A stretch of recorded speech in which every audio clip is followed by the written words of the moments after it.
And I think some of these young players have gotten a better season in this particular season, 2024-2025 season.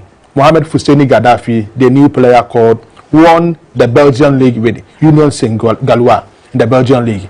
You have other players in the team who are doing well when it comes to European football. And some of them are the likes of, the midfielder Ibrahim Sulemana of Atalanta. He's playing well. Francis Abu of Cercle Bruges is also playing well. Lawrence Ejekum, one of the informed Ghanaian midfielders in Europe currently, who is doing well. And the likes of, strikers up front who are ready to die for the nation. Brandon Thomas Asante, Jordan Ayew, a senior man in the team, and other players in the team. Okay. Gideon Mensah at the left back position. So you have good players to make a case for themselves in the Blasters team. Blackgate, let me take your first comment. Well, pretty much happy with the call-ups for this particular Unity Cup.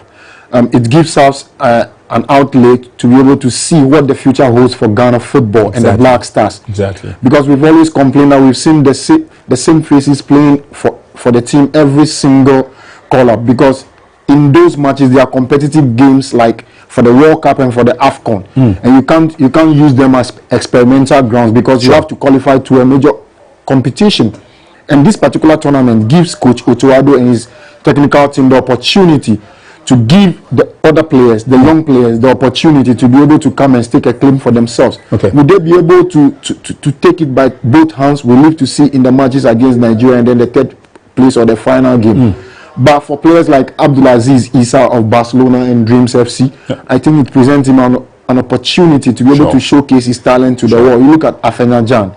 We saw him in that double header against Nigeria en route to the 2022 FIFA World Cup in Qatar, where he basically played very well and he got dropped from the final squad. Okay. So if you look at exactly what they are doing, I think the technical team got this right and I support them 100%. In terms of team building, we need to see the next Galaxy of Stars. We need to see the next Galaxy of Stars, and it starts right here on Max TV. Once again, thank you very much for joining us. So it's an encounter between Trinidad and Tobago and Jamaica. First of all, let's whet your appetite as to what to expect. We'll bring you some highlights from these two countries, especially the Jamaicans, because they've been in the picture for a while now. I'm talking about the Reggae Boys of Jamaica, but they lie 6th in terms of the FIFA ranking, in terms of the CONCACAF region. Nana, how strong do you see this Jamaican side? I think they are more consecutive in terms of how they defend. When you watch their games, they don't concede more goals in terms of their continents. But when they come to Europe, that is where they face the bigger opposition. But they have some quality players that have seen European football in recent times. We saw Leon Bailey in the Jamaican squad. This is a player who has played for more than 3 teams in the English Premier League. He has been in the Premier League in the last 5-6 years in English football. So he has been consistent in recent times in the Premier League. We saw Demarai Gray is one of them. And of course, Leon Bailey, somebody who had a stint in the Bundesliga before making a big move to the English Premier League, playing for Aston Villa. He played in the Champions League quarter-final stage this particular season. So when it comes to European football, Leon Bailey is one of the players who has seen it all. Michel Antonio has been in the boots of Tottenham Hotspur for close to a decade. He has been consistent in the English Premier League in recent times, and he's playing for the Jamaican national team. So in terms of quality, they have some quality players in the team. Gian Riches is one of the players who has been in the championship in recent times. So there are some few players in the team, who have had European football in recent times. So they have quality players who can make a case for themselves in the Jamaican national team. This is the Trinidad and Tobago team arriving at the venue for this evening's encounter. And so we'll be looking forward to learning a lot more about them. But you take a look at their faces, there's some kind of seriousness, there's some kind of concentration, Blackgate, and they are not taking this much lightly, especially when they're playing against Jamaica. Yeah, the Caribbean derby, whenever they play, one thing that you are sure of is goals. There are no dull moments in matches involving these two countries.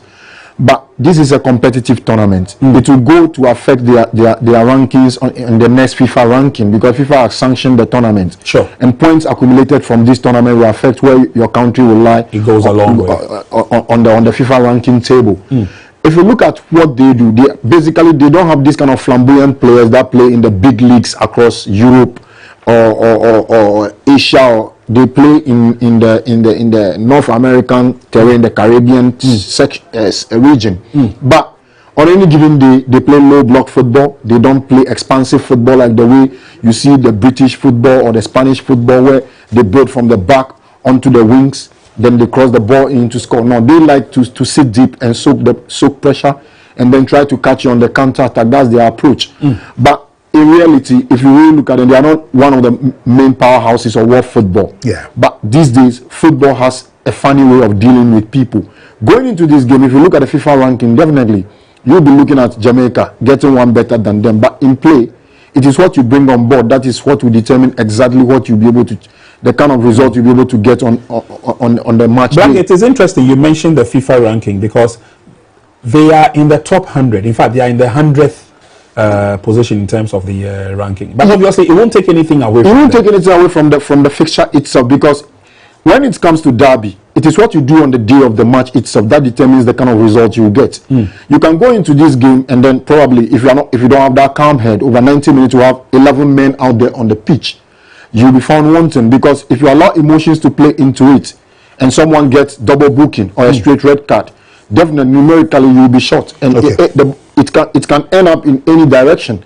So typical example is this game. We saw the highlight that we saw prior to coming back to the studio. We saw how Jamaica basically were linking up on top of the pitch. Jamari Gray, Leon Bailey, and Mikel Antonio, who will not be playing this evening because he's injured. He got an accident which he's trying to recuperate from this. But in terms of what Jamaica will do on top of the pitch against this team, we live to see during 90 minutes, because they've played each other on some occasions, and Jamaica seems to be having a better chunk of the exchanges. But tonight presents another opportunity for both teams to be able to stake a claim superiority over each other. Let's take a look at the Reggae Boys, as they are known, and Jamaica have also come into world football with a lot of power, with a lot of grit. They are currently ranked 63rd in the FIFA ranking, and so a lot of development and improvement has come into the Jamaica team. They have also arrived at the venue, so we'll bring you the highlights of the arrival of the Reggae Boys, all looking hale and hearty, strong and poised for this evening's first encounter. They know that per the statistics, they've got an easy chance over Trinidad and Tobago. They've beaten them in friendlies 1-0 in February, not too long ago, and then in the return encounter, it was a goalless drawn game. But then they managed to go to Trinidad and Tobago in March, that's 2004, and they pipped them by 1-0. Prior to that game in the CONCACAF Gold Cup in 2023, that's in June, they managed a 4-1 whipping over Trinidad and Tobago. So definitely the results seem to sway, if you ask. It seems to sway towards them, at least apart from the match in which they played goalless in the friendly in March, and then again in Jamaica. Almost every game has evolved with goals in the competition. So what will be the difference if you look between these two? It's what they do in the attacking third, because in the attacking third you've got to score goals. If you look at the scoreline, aside the 4-1 results, that was way back in 2023. Yeah, it's been close call, and you could tell out of the 5 games, Jamaica has 2 wins against 3, ending in a draw. Sure. So basically, after they beat them by that 4-1 margin, they've closed up the margins on them. In 2024 match, they played at a 0-0 stalemate. Then Jamaica beat them 1-0 in a friendly, and then the last encounter ended in a 1-1 draw. Yes. So if you look at exactly what they have been doing, Jamaica might look favorites on paper or per the head-to-head. But in terms of their last 3 meetings, you could tell that it's been a close call between the two countries. So this evening at the G-Tech Stadium, it will be another opportunity for both teams to really have a crack at each other to see who will come out superior on top after 90 minutes. And when we look at the results, the last 3 games, goalless draw, 1-0 and a 1-1. And 1-1. So it means even Steve McLaren is struggling to face Trinidad team, because 1 goal averagely per game. It means the defense of Trinidad and Tobago, they are not really bad when it comes to CONCACAF football, and I think that is the strength of their team. Dwight York have brought the team in this Trinidad team. Defensively, they play as an organized team. The strength is to start from the back, even though they don't have big names when it comes to European football, apart from the players who are playing up front. Atkinson, I've seen him in European football in recent times. James is one of the players. Molina is one of the players. I've seen him in recent times when it comes to European football. But they are not big games when it comes to European football that you will be seeing them in the likes of big teams in the Bundesliga and of course the French League One. But they are powerful house when it comes to CONCACAF. All right. Okay. So, gentlemen, let's take a look at some of the players we should be looking out for and how dangerous or otherwise they are. Ronaldo Selfas for Jamaica comes in strong, plays on the left wing or the center of the field. So we'll take a look at what kind of strength he has. Made his debut against Honduras in 2023. Jovin Jonas from Trinidad and Tobago. He's a young, lovely chap. Well, when I say young, relatively, he's 33 years of age. But at the left back and central midfield position, he's done quite well. And also made his debut against Panama in 2010, but scored his first goal against Guatemala in 2015. So what kind of prospects, Blackgate, does this give us? What should we be looking out for? Is it the positivity in terms of the attack of the Jamaicans, or is the resilience? If you look at the two players projected on the distance, that tells you that they are utility players. They play in multiple positions. Left back, central midfield, left wing back, and central forward. Guy is more of a left back than a central midfielder. So if you see Jovin Jonas in particular, 87 games in terms of experience, he has seen it on an international level. He had 12 goals to his name. That tells you that he's one of the main outlay of a left back, left back and a central midfield. Sure. That tells you that he can improvise in position, and that tells you that he's very deadly in terms of set pieces, heading balls from corners, shooting from range. He is good at those things. So if you look at his number of games that he has played for the national team, 87 games for your national team is not a mean feat to chalk. That means that he has been a consistent stay in their national team. And they'll be looking up to him to bring his experience on board to be able to show up the younger ones, to be able to carry them over the line. Well, warm-up time, as you can see, they're getting ready for the big kickoff, which is coming on a bit later. And do stay with us, because we've got the action all here for you. But we can also tell you that whilst you sit back, relax in the comfort of your homes or wherever you are to watch these games, you can be a winner of multiple prizes by just spending 10 Ghana cedis. And then we'll tell you why. This is simple. This is straightforward. Just listen to the instructions carefully, and then you go through. Now you dial *426*8#. *426*8#. And then you are good to play. Now the number of opportunities that you get from the dial-up of the *426# hash, it sends you into winning lots of prizes. You can win Techno smartphones, you can win handsome cash prizes, you can also win branded t-shirts and caps from our sponsors, the *426*8#, which is the mega cash promo. So all you need to do is just before the game and at least up to, let's say, the half time, just go onto your phone, *426#. Tell us the number of times that you go through this. You can be a proud winner of any of the fantastic prizes that are on offer. And who knows, we can even call you and let you know that you won, or tell us what you won and how proud you feel. This is all part of the Unity game, which is coming up, the Unity Cup, which is coming up. It starts tonight from 7 p.m. All action stations will be right here on Max TV as we walk you through 90 minutes of palatable football between Trinidad and Tobago and Jamaica. It continues tomorrow with a big one for all Africans, especially if you are a West African. It's Ghana national team, the Black Stars. They take on the Super Eagles of Nigeria. Depending on where you'll be watching the game or how you feel about the game, we'll be asking simple questions like which jollof is the best. But obviously we know that Ghana jollof is par excellence. So thank you very much for joining us and keeping with us. Win a cool, tidy amount. You can win branded t-shirts, you can win Techno phones, and these are the latest phones that are in town. So don't be left out of the fun. Unfortunately, I'm sitting here, so it'll be difficult to operate the phone. But for you out there who are sitting comfortably, maybe you've just had your dinner, you had a drink to go with, and so you're waiting for kickoff, this is an opportunity for you to go out there, use your phone to your advantage. Only spend 10 Ghana cedis, but you'll be shocked and surprised at what you can win. All right, so still to come, we're taking a look at the readiness of Trinidad and Tobago and Jamaica. Jamaica are known as the Reggae Boys, and obviously, you know, when it comes to Jamaica, one of the good things, one of the things they are good at is Jamaica. The other one is the sprints, 100 meters, sharp. They will do it in less than 9 seconds. These days, they're running close to 8 seconds, and so a lot of things can happen. But of course, the Reggae Boys of Jamaica, when they get onto the field of play, they also give you the fine-tuned reggae football. Let's all relax and stay tuned and see whether we are going to see a lot more of that tonight. Don't forget, this is just the first match. Tomorrow we'll have the Ghanians and the Nigerians also laying claim to the stake, and then we will have the third and fourth playoff, and then the final. Gentlemen in the studio are ready, and I'm sure you're ready out there. But before we get the green light to go to the G-Tech Community Stadium, we'll do a little bit more talking here. We are trying to take a look at the chances of the two teams, and of course, the kind of positivity they go into it. Don't forget, they are also battling to see whether they can make an entree into the upcoming World Cup, and this is going to be a dicey situation.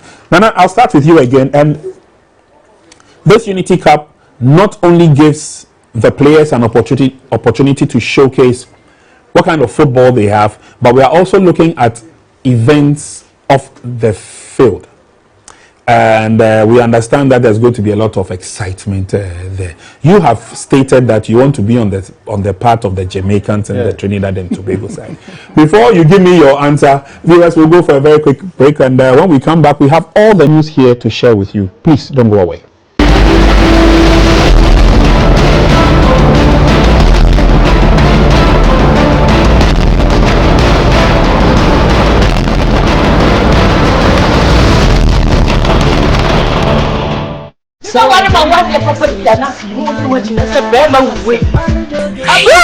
This is my secret. Give us pea capsules. I want to come from now on to me bread to my day one pen. Give us pea capsules. Obedu as mama. Oh no, enemy lawyer. And to lawyer no na show bottom. Are you pro? Again, I'm going to permission about Chiamwa as a new day. No. You know if you a friend give us cold capsules. Say yes, is Yara and the wall swore. Cold did do nip a dream when in our posa a mamma and in my winja wouldn't give us cold capsules. Obey your free. Lawyer, give us cold capsules. And I give us pea capsules. Hey, and they give us free. And remember what if you do what you do, Kron Efra. Give us core capsules. A pin for a batter, one more menu for one and Quadawan if you do me a come. If you want to become something, become a child again. Why be a patient? If you must worry, then worry about winning. Why worry about germs? When you come home, bring tales and stories. Why bring in germs?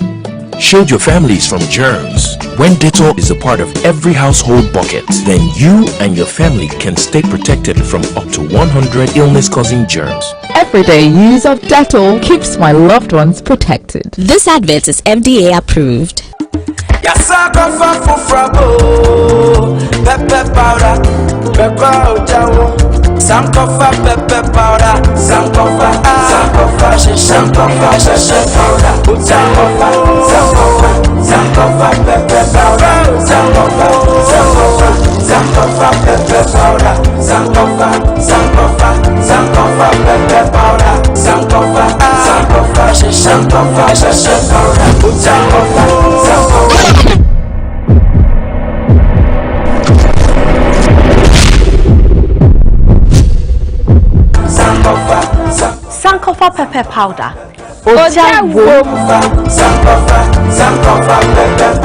This advert is FDA approved. Sankofa natural spices, 100% natural. DDE.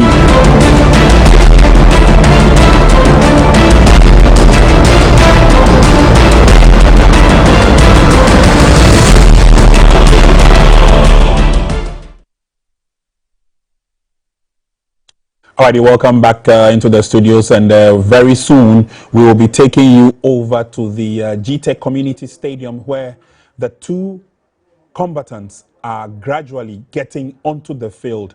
And any moment from now, hostilities will begin. We'll also be sharing with you the lineups as we have, so you have a fair idea of which players will be on the field tonight. We also understand that there's a delegation from the Ghanian side. We're not too sure exactly who, but they are also at the stadium to witness the game. The Nigerians are also there expectantly as well. And so the match officials are ready. The teams are ready. They'll be joining us now. Let's see whether we can bring you quickly the team sheet or the lineup for the two sides. And then my panelists will say quick final words before we join the action.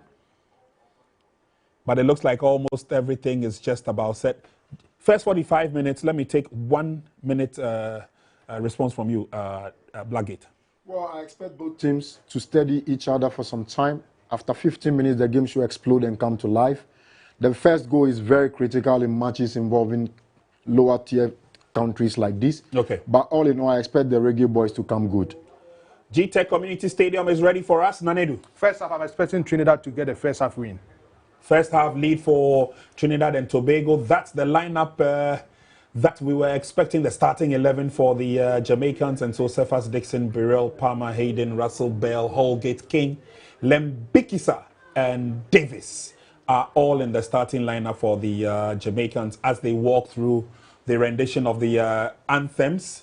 Philip, Peters, Jack, Raymond, Powder, Phillips, Molino, Leacock, Gilbert, Jones, and Cardines are all starting for Trinidad and Tobago. Let's sit back and relax and join the action at the G-Tech Community Stadium. It's Trinidad and Tobago taking on Jamaica.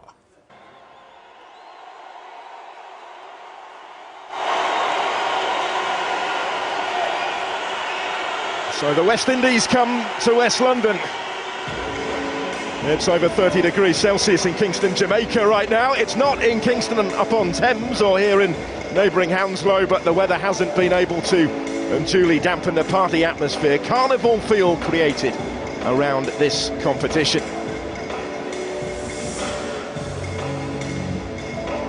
Let's have a look at how they line up tonight then. Both managers have mixed up their squad somewhat for this competition. 8 of Steve McLaren's starting lineup play their club football in England. He's made 7 changes to the side that beat St Vincent and the Grenadines in March to qualify for the Gold Cup. There's a debut for Roman Burrell of Burton Albion after scoring 11 goals to keep the Brewers in League One. John Russell is recalled after 5 goals in Barnsley's last 5 games to earn his first cap since the 2023 Gold Cup. Mason Holgate's back for the first time since being sent off against the USA in the Nations League in November. But the game comes too soon after the end of the English Premier League season for Brentford's Ethan Pinnock to play at his home stadium. Leon Bailey of Aston Villa misses out as well.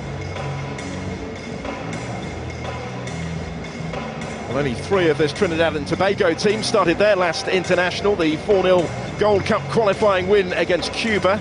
Kevin Molina, the most capped player in this side, who was a goal scorer in that game. Alvin Jones and Daniel Phillips are the only ones to keep their places. Phillips of Stevenage is one of just 2 English-based players in the 11, along with Crystal Palace teenager Rio Cardines, who makes a senior international debut after impressing with Palace's under-21s this season. There's also a first cap up front for Isaiah Leacock, who scored 16 goals in winning the Pro League title back home with the Defence Force club, where he's a teammate of Molino.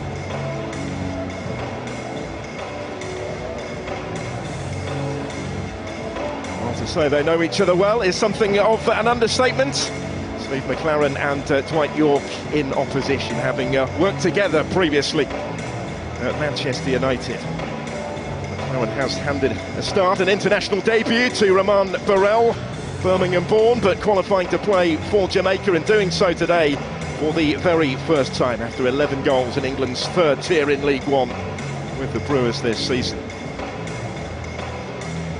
Also a debut for an English-based player in Rio Cardines, the 19-year-old from Crystal Palace, who's been with the Eagles for the last 3 years or so. He scored twice in 20 appearances for their under-21s, but gets to step up to the senior international stage today. Both bosses taking the opportunity to try out new players ahead of World Cup qualifiers in just a week's time, and the Gold Cup in the summer, for which they have both named provisional 60-player squads.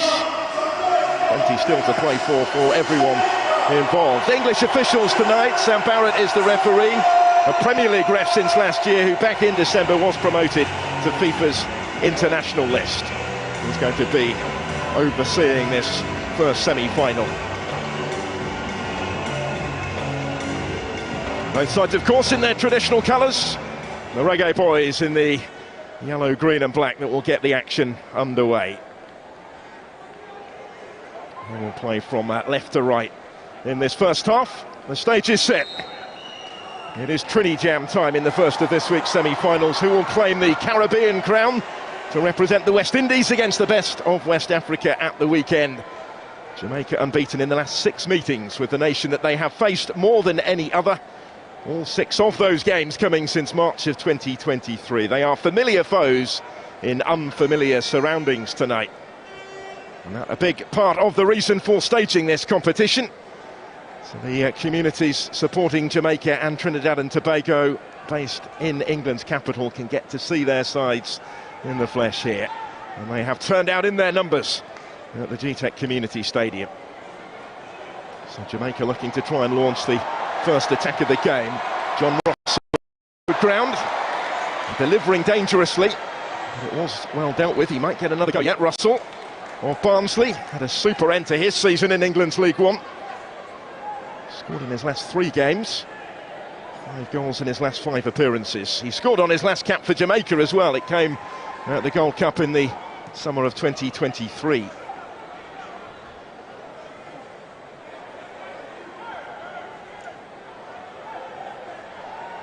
Twisting and turning is Daniel Phillips.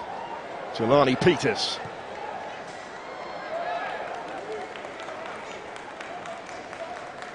Both bosses have opted for a mix of players based on these shores and a number of domestic players as well. Dwight York saying it's important for those players to get the opportunity to play at stadiums such as this, on occasions such as this. It will help elevate them, develop their careers. He's still very much in the early days of his reign. Now that was almost a little bit of a gift. Sigh of relief breathed by the goalkeeper Shekan Davis. Jamaica foray forward. And don't get too far on that far side. Ronaldo Cephas was a goal scorer in the last game, the 3-0 victory against St Vincent and the Grenadines. So put Jamaica's place at the Gold Cup this summer in the USA. Both of these nations will be contesting that competition.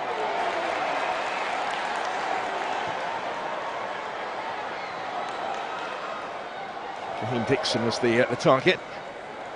Plays with Charlton Athletic. He wasn't involved at Wembley at the weekend, as his club side were promoted to the English Championship. In fact, he featured just 3 times for them off the bench in the season just gone. Came on in the last minute of each leg in March in that aforementioned Gold Cup qualifier, but he gets his opportunity from the start. Jamaica's number 9 tonight. Mason Holgate to Richard King, and all the way back to Shekan Davis. He's the only goalkeeper of the 3 named in the squad who actually has a cap to his name, Davis, and he has only one of those before tonight. Now, regular keeper Andre Blake of the Philadelphia Union, unavailable through injury. The referee will step in here and award the free kick in Casey Palmer's favour. He was in full flight there.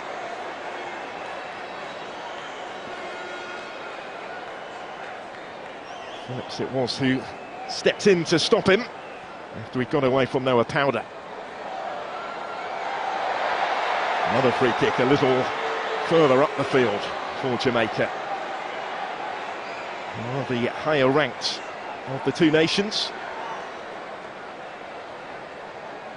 Trinidad and Tobago currently 100 in the world, but expected to climb. Steve McLaren expects them to climb under Dwight York, whose appointment he praised as a really intelligent one.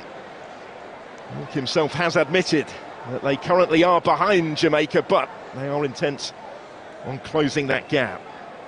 They are 37 places below them in the official FIFA World Rankings. So a promising position this then for the Reggae Boys early on. Plenty of possibilities, all in a line on the edge of the penalty area.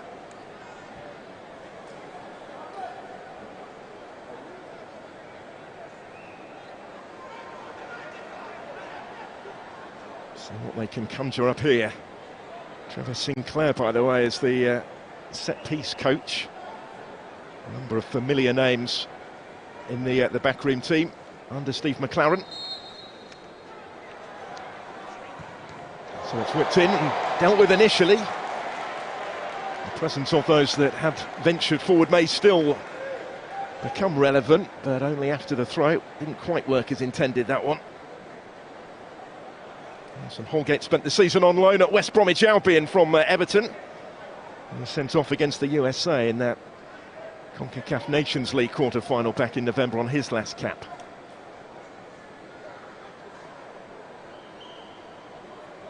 It'll be Amari Bell to take the throw. Back in his direction, he may well get another go.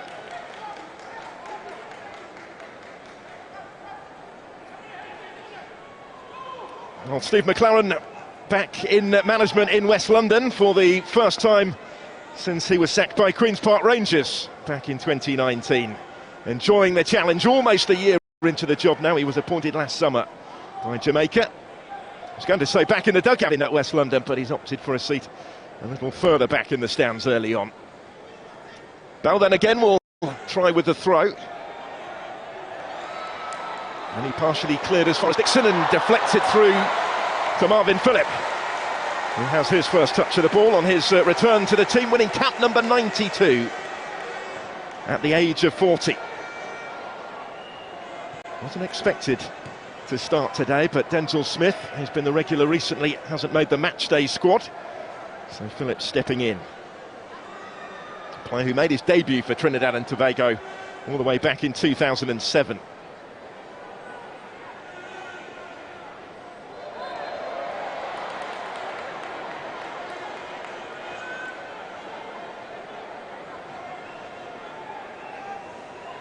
Here's Peters.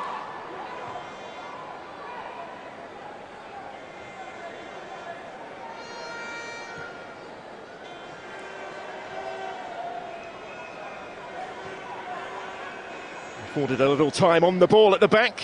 The Soca Warriors. Andre Raymond operating down that left-hand side. He plays his football in Scotland. He's finished the season on loan from St Johnstone at Dunfermline Athletic. Now the captain Kevin Molino, top scorer in the side. Most capped outfield player with 64 including tonight. He's back playing back home actually in Defence Force after a lengthy career in Major League Soccer. Leacock getting a foot in on debut. Tossing for that one was Burrell, trying to make his presence felt. Noah Powder under pressure. He's back to Jamal Jack. A vastly experienced defender for Trinidad and Tobago. His last 4 caps for them have all now come against Jamaica. The age of 37, debuted some 13 years ago for the national team. The player they call the Rock at the back. The heart of that back three. It's been the familiar formation employed by Dwight York so far in his short time in charge. Got the job at the start of November. It's only a 6th international at the helm, including one of those behind closed doors in Riyadh against Saudi Arabia in December, which was outside of the international window.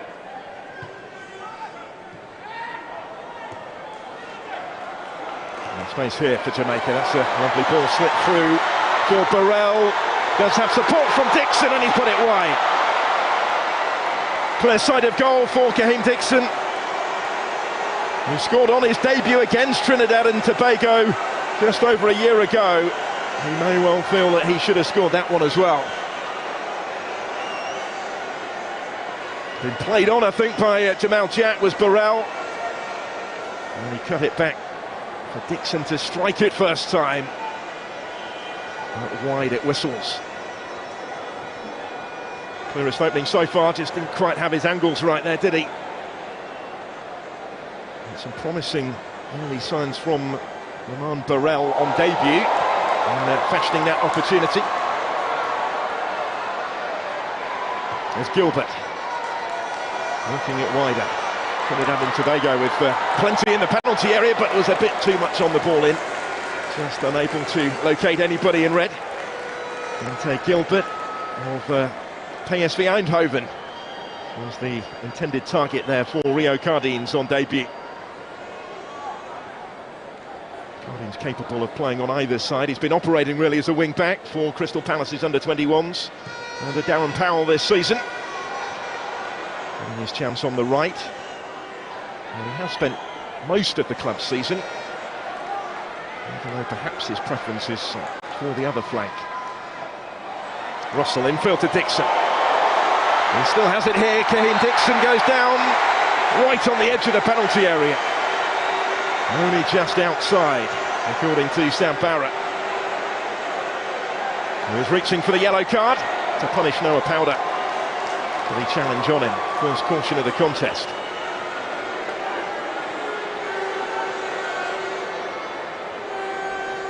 Just got himself in front, didn't he? Ghanian Dixon, and it was right on the edge of the area.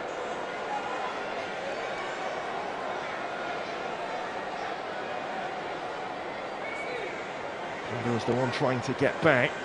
He just clipped him. Jamani Peters, the defender really that Dixon had got in front of.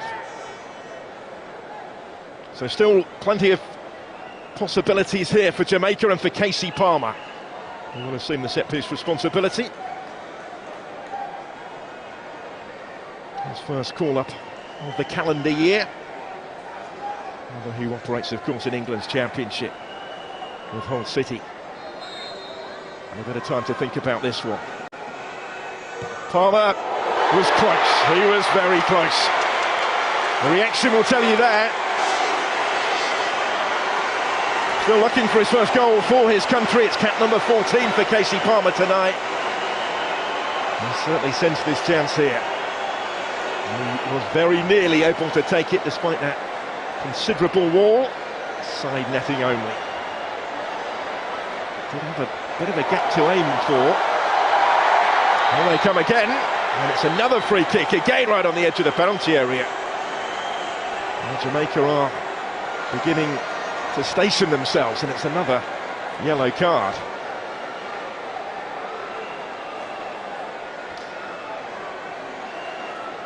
And they're trying to play their way out from the back.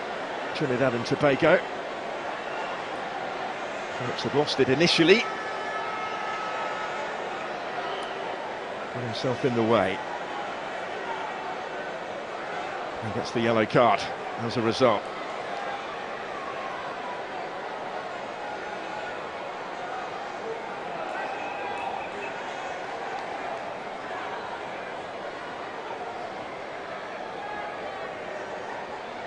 So Palmer to try again.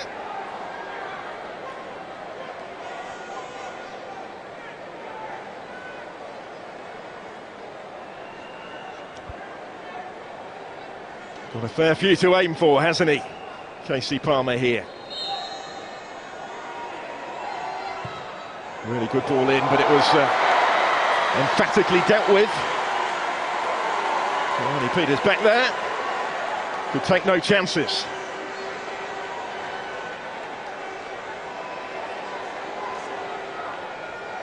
Put himself in the right place, Peters, didn't he, to deal with that at the expense of the corner.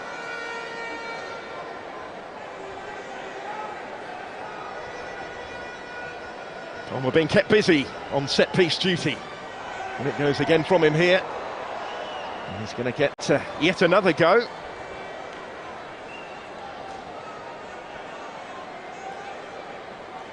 Richard King up from the back. Always a target in these sort of situations. Didn't quite catch it as intended, but there was another corner taken quickly. In by Dixon.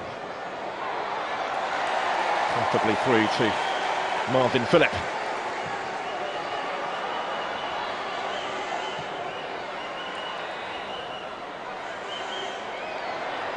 It's kept in by Cardines over there. There's Gilbert. Wider is Andre Raymond.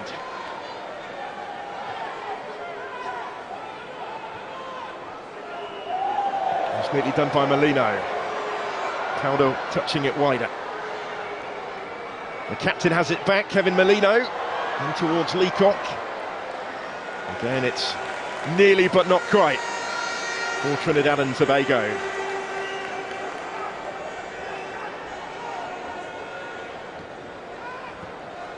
And Steve McLaren, as I mentioned, watching on from afar. Maybe he was in somebody else's seat. Didn't appear too happy about it, did he?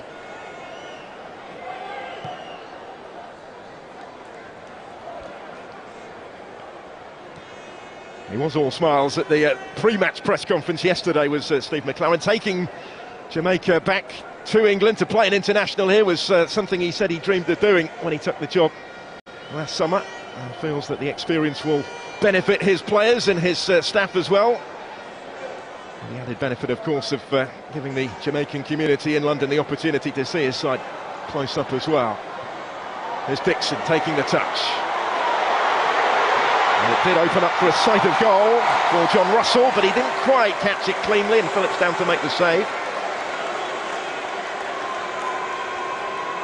Certainly a player that they will want to see in those sort of positions, Russell, given the form that he's been in at the end of the season. A little goal-scoring run tucked his tally to 11 in League One for Barnsley. And so far in Jamaican colours. It was on his last cap at the last Gold Cup in the USA against St Kitts and Nevis. He was called up last September without getting a game and hasn't featured since until this evening.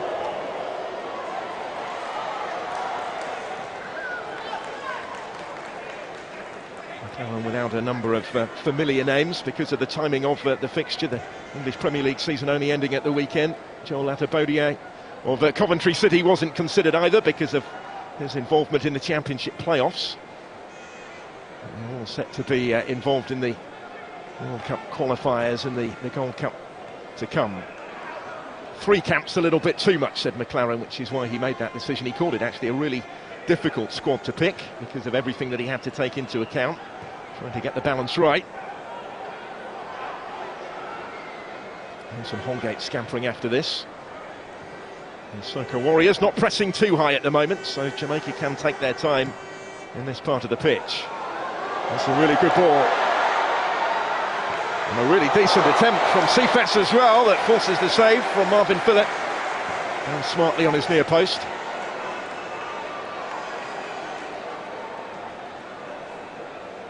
Of occasions they've threatened to get in behind in these opening exchanges, Jamaica. Looking for Dixon.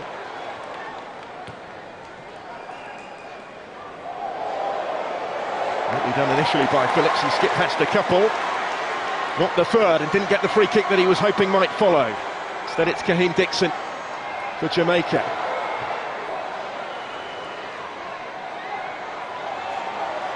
Not quite been able to pick their way through in those sort of situations so far. They have put themselves in those sort of situations fairly frequently early on.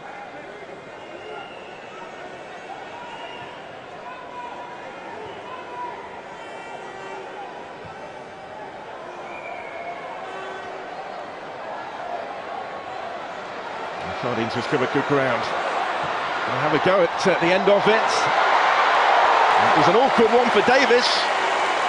He answered at the second attempt. Cam Davis on his second cap.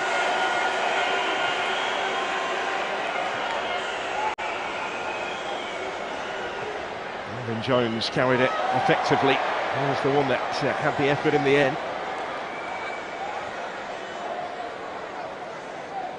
Molino. Now 34, Kevin Molino. 16 league goals he scored for Defence Force. They've just taken the title for the second year running. In the TNT Pro League. Much of his career, as I mentioned, in MLS. He was an MLS Cup winner with the Columbus Crew. He had 6 seasons with Orlando City as well. Here he is, back on the ball. A regular goal scorer for his country. 24 in his 63 previous caps. Slightly deeper role these days. Wins the free kick here.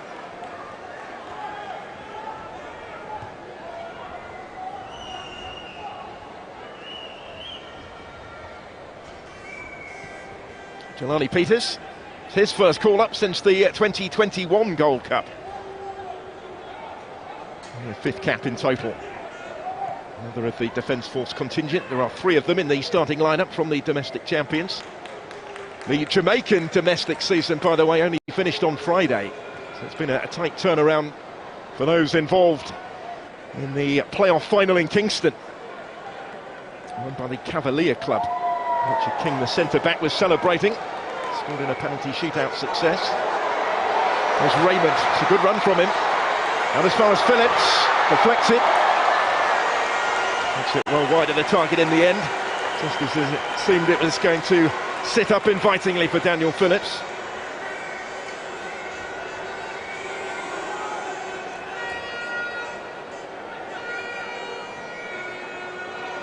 Credit there to Isaac Hayden, who closed him down quickly.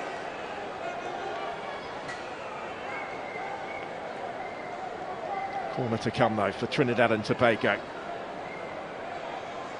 Both they and Jamaica well positioned in the second round of CONCACAF World Cup qualifying at the moment. Both dreaming of a second ever appearance at the World Cup finals next year.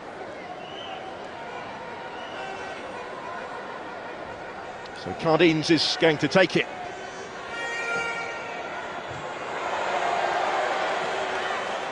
I was hoping he might get another go there, but not so. Ante Gilbert's just been released actually by PSV, plays for their under-21 side in the second tier of Dutch football in the Eerste Divisie, as he has for the last couple of years, but he's one of those out of contract this summer and set to move on, we understand. So a big opportunity for him to showcase his skills tonight. He didn't know an awful lot about that one though. Isaac Hayden. Finished the season on loan at Portsmouth from Newcastle. And he made his Jamaican debut in November. Had gone out of play, referee indicating the throw.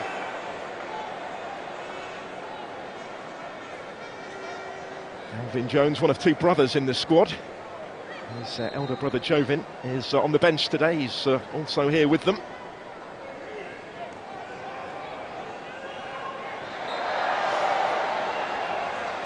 Midway point of the first half.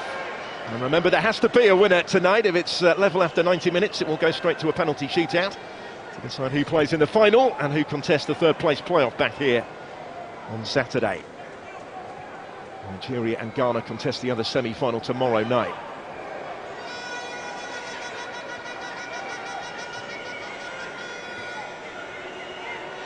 There's Phillips.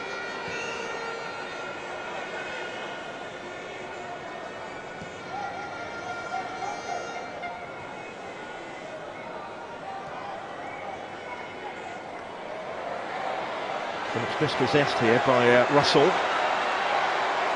Cephas in support. Fast feet from him, and the referee is going to say penalty this time. Jamal Jack has conceded the penalty. Referee Barrett in no doubt. Ronaldo Cephas was in full play. He's caused some early issues cutting in from that wide position. Let's have another look at it. He's left a little isolated, Jack, here. Left the leg in. Clearly inside the area. And the referee had a decent enough view, I think, of it from there. There's the penalty. And the opportunity for the Reggae Boys to strike first in West London.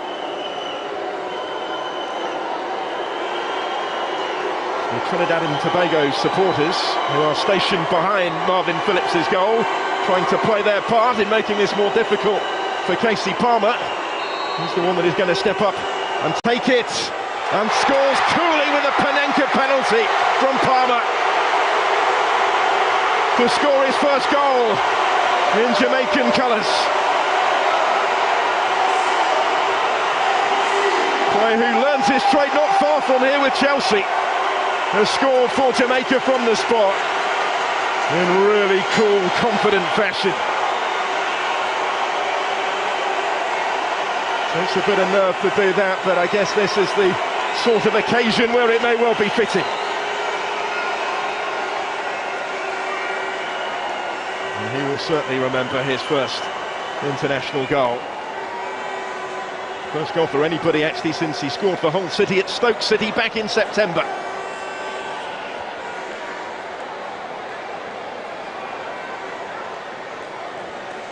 Well, he did make his debut for Jamaica back in 2021 under Theodore Whitmore. He didn't win a second cap for a further 2.5 years. One-time England under-21 international. Played every minute of all three of their games at the Copa America that they contested last summer.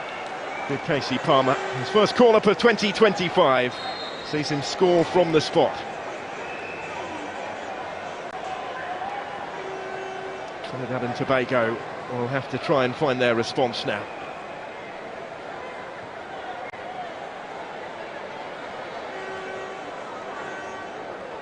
And they have been served notice to a certain extent in those sort of situations, conceding a couple of free kicks right on the edge of the penalty area.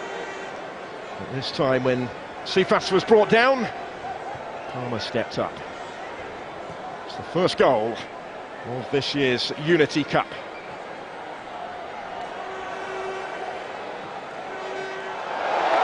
And here comes Jamaica, in search of more maybe. Cephas again, it's threaded into his path. And it was a dangerous ball across goal that Burrell couldn't quite reach. He put himself in a useful spot to try and do so, Romain Burrell. And Soca Warriors struggling to deal with Cephas at the moment though. He's the one causing plenty of the problems. Picked out by Palmer this time. Just a fraction too far in front of Burrell. Plays in Turkey with Ankara Gücü, does Cephas these days. Couple of seasons playing for them, and it's advantage McLaren over Dwight York so far. Both involved, of course, in that famous treble for Manchester United in 1999, York's first season at the club. McLaren arrived as an assistant coach halfway through it, and when Dwight York made the decision that he wanted to move into management, McLaren was one of those that he consulted with in real depth. A big help to him, he says. And now they're going up against each other for a third time already. These nations having met in 2 February friendlies. And there will be a yellow card for the goal scorer here. Casey Palmer is the one that has conceded the free kick. And it's cost him a caution. And looking at that, I think the contact came from Mason Holgate. It will be his card. Which is the third of the game already. He is the first Jamaican player to have his name taken.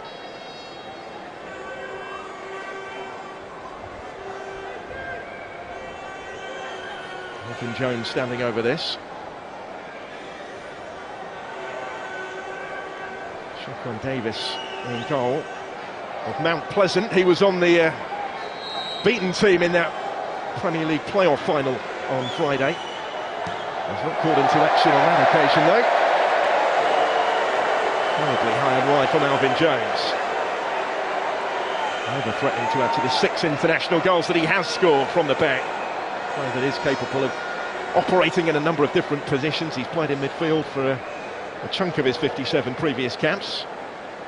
Dwight York not impressed with that one. See Neil Wood alongside him there as well. Familiar figure in the English game.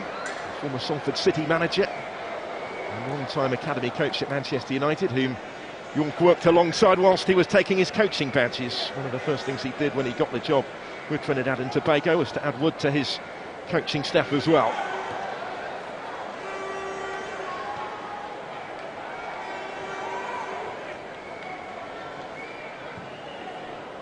There's Raymond. Molino. A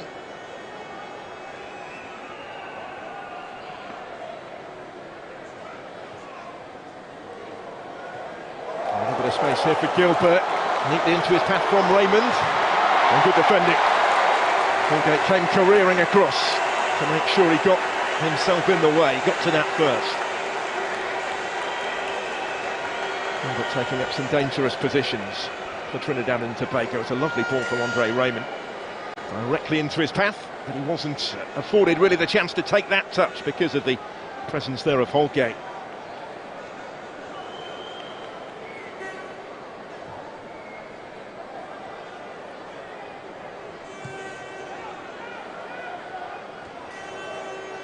By Peters. Palmer there to pick up the pieces. Here's Dixon.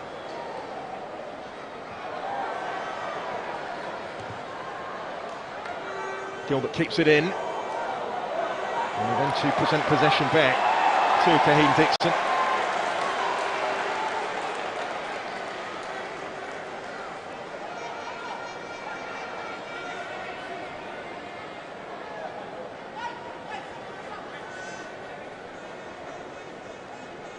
Next, Lembakisa is the right back who's going to take the throw. Spent the season with Barnsley on loan from Wolverhampton Wanderers.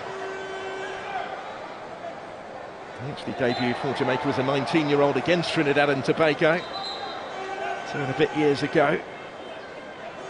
It's the 8th time that they've met since March of 2023. And Jamaica, as it stands, are on course to make it 7 unbeaten in this fixture.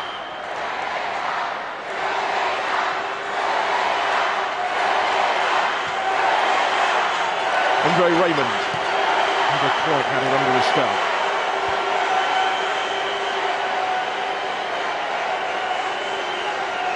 But regardless of the outcome on the field, both sets of supporters determined to enjoy the occasion tonight, determined to seize the chance to see their side in action.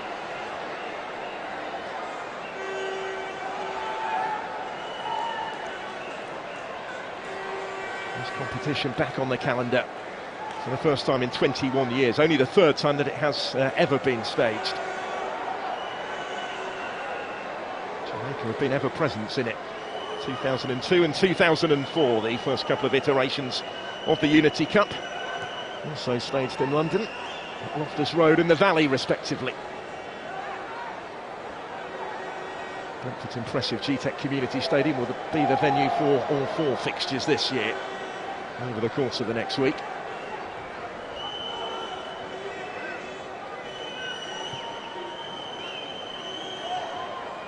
Molino gets it back again from Phillips. Trying to find Leacock through the middle. Palmer comes away with that. And again he had Sipas on the move. He's gone the other way this time. For him, Dixon's struggling to reach it. Valiant attempt to do so.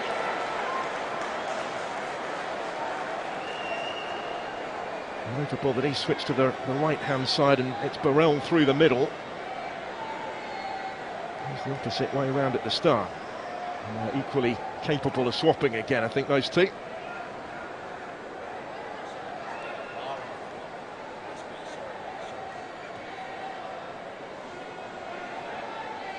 Raymond waiting to take the throw. Also on Molino as they tussle forward on the touchline.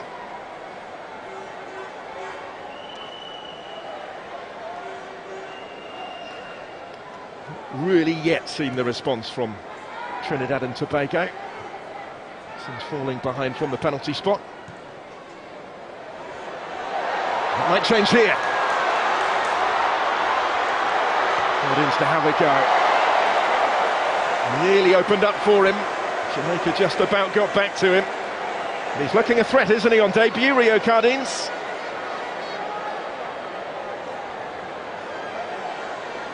Still only 19, rising through the ranks at Crystal Palace. Yet to make a senior first-team debut for them. He's made his senior international debut before he has it at club level. And he fancied his chances maybe of getting a debut goal here. Of real promise.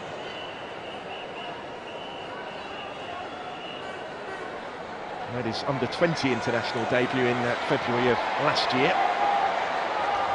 Back here to Davis. He's quickly put under pressure.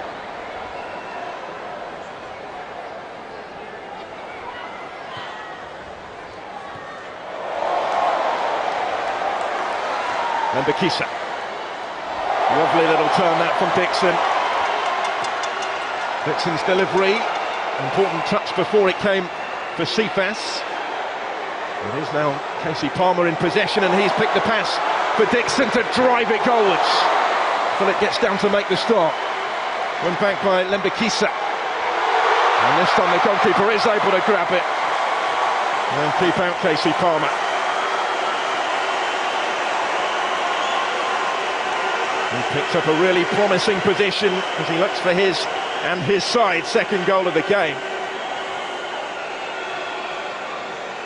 Played his part initially, did Palmer. It was a decent stop from Marvin Phillip. He's been the busier of the two goalkeepers. But he wasn't overly extended by what happened at the end of it this time, despite the space that Palmer had found in the penalty area.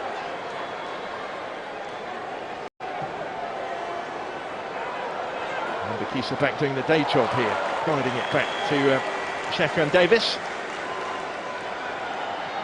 And if it does go to penalties today, he's had some practice as Davis, because he came on right at the end of extra time in that Premier League playoff final on Friday, especially for the shootout, but couldn't prevent his Mount Pleasant side losing it against Cavalier. Richard King, the centre-back in front of him today, put one of the penalties past him as Cavalier took their fourth Jamaican title.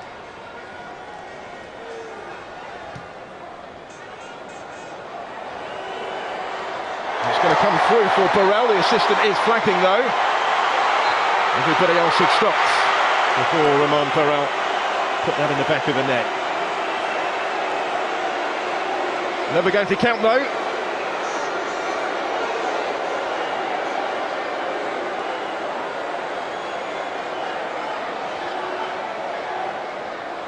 Looking for a debut goal, Roman Burrell.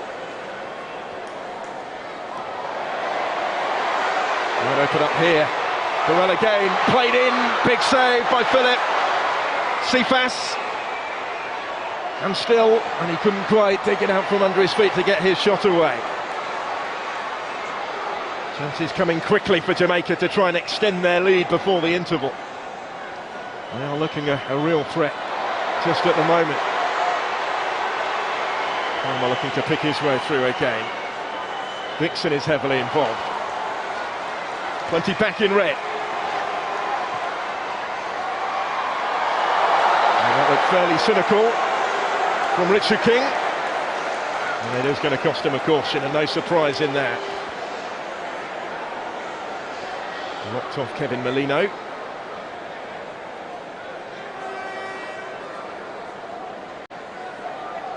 Thought that he had to do something there, because there was plenty of space in behind them.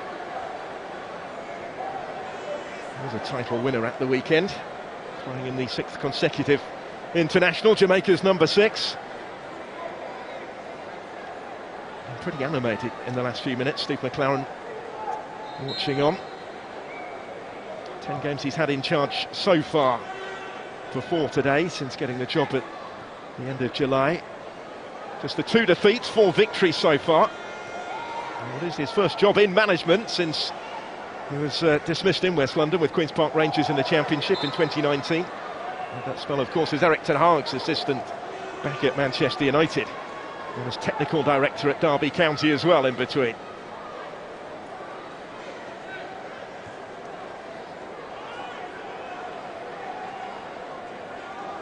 Here's Gilbert. Molino. Trinidad and Tobago just slowing it down a little bit. Jelani Peters to Jamal Jack. Cut out by Palmer. Here's Hayden. Casey Palmer dispossessed by Phillips, who did well. Potentially turning defence into attack for the Soca Warriors. Gilbert. Kevin Molino. Gilbert's continued his run. Does have support here. And there's the chance. Wide it goes from Molino. Possibly the one that they would have wanted on the end of it was the skipper. And he will feel that he should have done more with it here. Heading towards the final 5 of the first half. What a difference this would have made. Not the easiest of skills to take it on first time. To Jones's ball in, cleared the head of Hayden, fell favourably for Molino.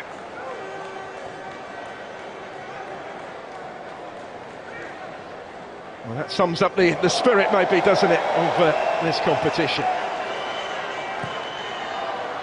Mbakisa.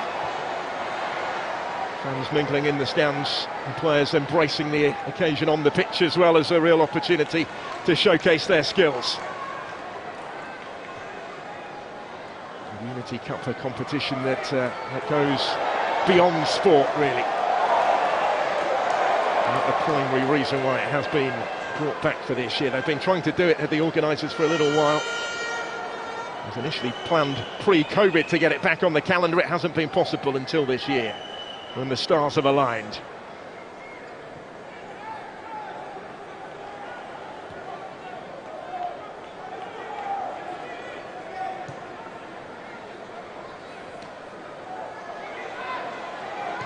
Raymond. Molino again helping it on for Gilbert. It's neatly done from Dante Gilbert. Knocked into space for Cardines. He just slipped at the crucial moment, really, when up against Amari Bell.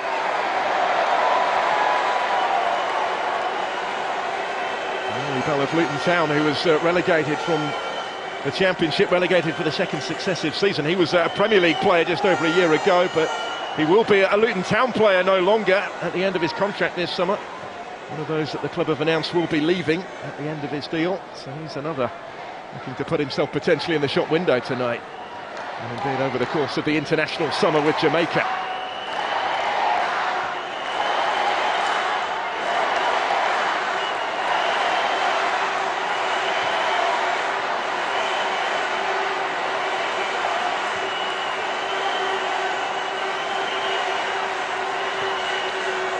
King goes back to Davis.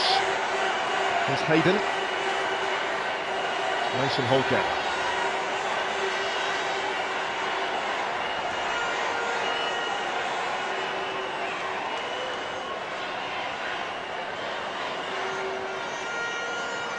Amari Bell involved again in finding Cephas here tight to the touchline. This time the decision has gone against him. Although Cephas pulled back by the referee's whistle. It was Davis, wasn't it, over there? They switched flanks, those two. He's giving Alvin Jones some trouble here.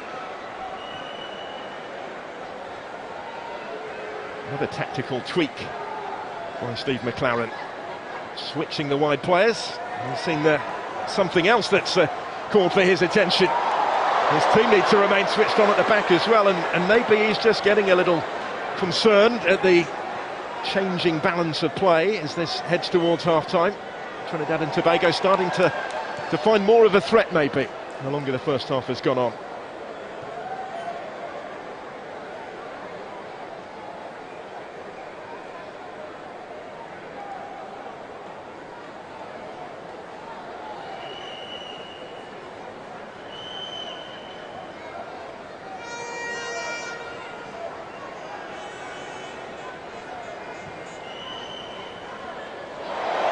Neatly done by Russell here. That was a lovely touch. The options either side. As a result, Davis was calling for it. He was looking for Burrell instead. Palmer. And again for Casey Palmer. And Davis. And nearly for Russell. Well defended by Daniel Phillips under pressure. Did what he could with that. And there goes Gilbert.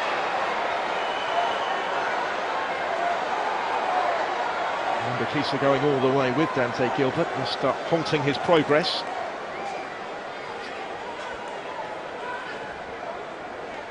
Steve McLaren now right there on the edge of his technical area. It's all unfolding just in front of him.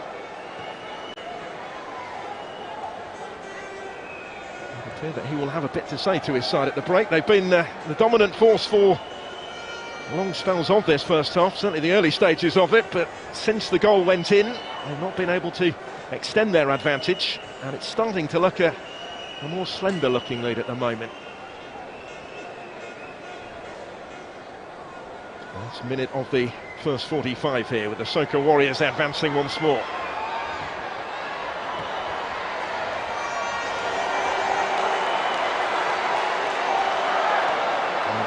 the solitary target for that one.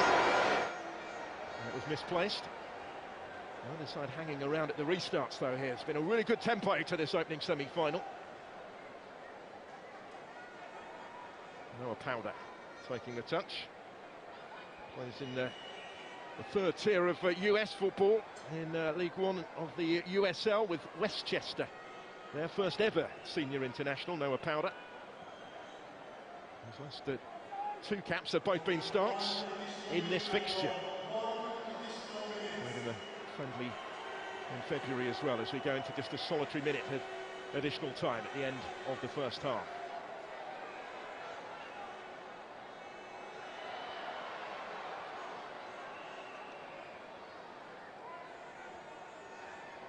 That may be their best chance, hasn't he, Kevin Molino, in this first period, to try and get Trinidad and Tobago back on terms. Does look like, though, that Casey Palmer's goal will separate them at the interval. Palmer from the penalty spot.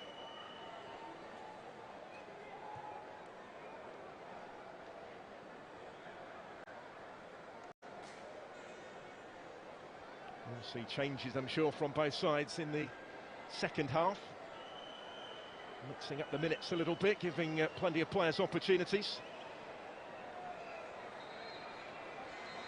And that is that for the first half here, and Jamaica with the slender lead.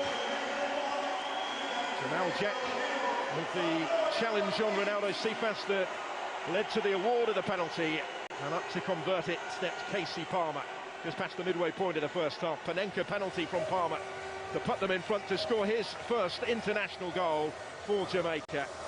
And it's the goal that separates them at the interval here. But the Trinidad and Tobago supporters will still harbour hope as well as the teams head for the tunnel. They've created enough since falling behind to suggest that this is far from finished. But at the break at the GTEC Community Stadium in Brentford, it is Jamaica 1, Trinidad and Tobago 0. Apomudin ho nsem agi ensem ho ema osuru yedin ema sase ediawere ho enti onyankopon nam da esumu eda enua eni habama ebeji adesama enkwa ekire adujamfi okumanini barima enu akire no adujamfi esa kotra kwayem edaduanan agwamfa nsuo ankana no menu mienu apomudin penti wenti enigisem onyankopon de yare nyina so tumi ahye Dr. Tamda sonsa dise di wawuo anase yesie no koa ene wontimi na yare sabia ho de wasiesie ho kama fika krabi ba gwa yare sa ewo kumase abuakwa agogo frayen 0244 774282 oyalfo bia kaise udimafo eye midimafo heba clinic Dr. Time. So yeah, this is my secret. Give us P capsules. Emma, I want to come from no one to me to my din one pim.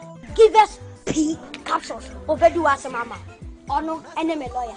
Ah, and to lawyer no na show bottom. Are you bro? Are you bro? They na pon me see ba betia.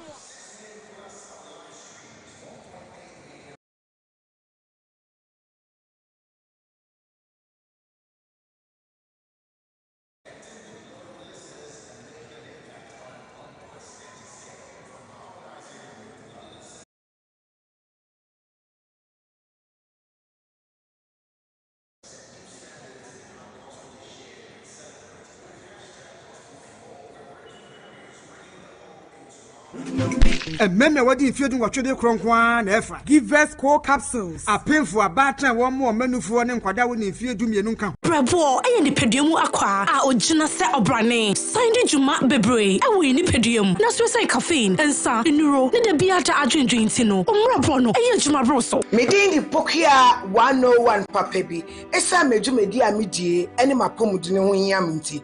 Anopa bia me sori a me ne ebusuamu ni nia ye no me Liverpool. Me fitani bitu minumbi C4C liver tone syrup e was C4C liver specialist ayaresabia ahuro nyina mu e wo man mu ene inroton bia ahodro bia agidi e wo man.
There's no feeling quite like wanting something.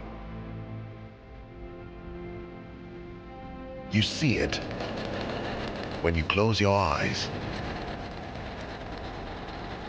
You feel it against the hairs on your skin.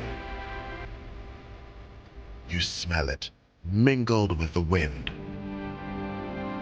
You know it's yours, but you just can't seem to reach it.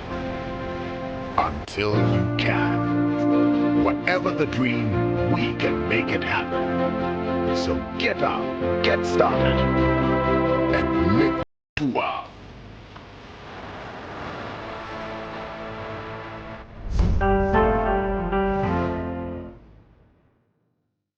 Everybody knows acrobato, and if you know acrobato, it means you know Endpoint Homeopathic Clinic. As an international journalist and actor, my health is my priority. Endpoint Homeopathic Clinic is my pillar in terms of my health. Let's hear what others are saying about Endpoint Homeopathic Clinic. Sister, please, you, let him talk to you. Who will be careful Endpoint one?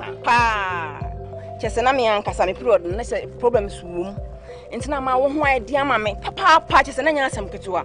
Na me kwan point no mo hwe me modem no mo hwe bibia na so mo meduro me faae no ene ma won kra me enu foforo kwa na me kwan mu a eba ti ane je dia ba fie pa. You heard everything yourself. Me ma me no adwodwo eda ho a wontumi nante. Ene ne ko Endpoint omama nunura a ene ne ho idea watimi asori anante. That's Endpoint for you. Of acrobato. Hello. Hey. Okay. A free bra with the Endpoint what dance. I'm a choir no. Me Jones to say my name Koye and person my name Renina and Imagina Sabema. Now me be fear for the hard in Jarisa. You heard everything. I have secret. Endpoint is my secret. Endpoint Homeopathic Clinic. I'm free.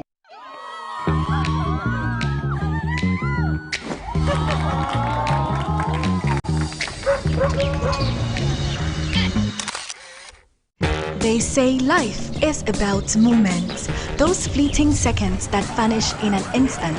From that first unexpected connection, I have captured every breath of our story with the Techno Camon 40. With a quick double tap, the phone comes alive. Thanks to Flash Snap, every jump, laugh and adventure is captured effortlessly. Playful, spontaneous and real.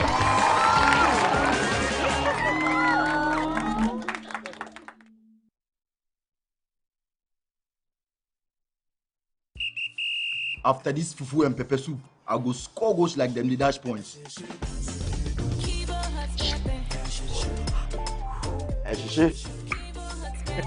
Kibo 100% natural hot pepper. Good for your jollof, stew, soup, shito, spaghetti, and noodles. Kibo hot pepper. Moko show. I'm a match winner, but the real champion is Kibo 100% natural hot pepper. Champion taste. This advert is FDA approved.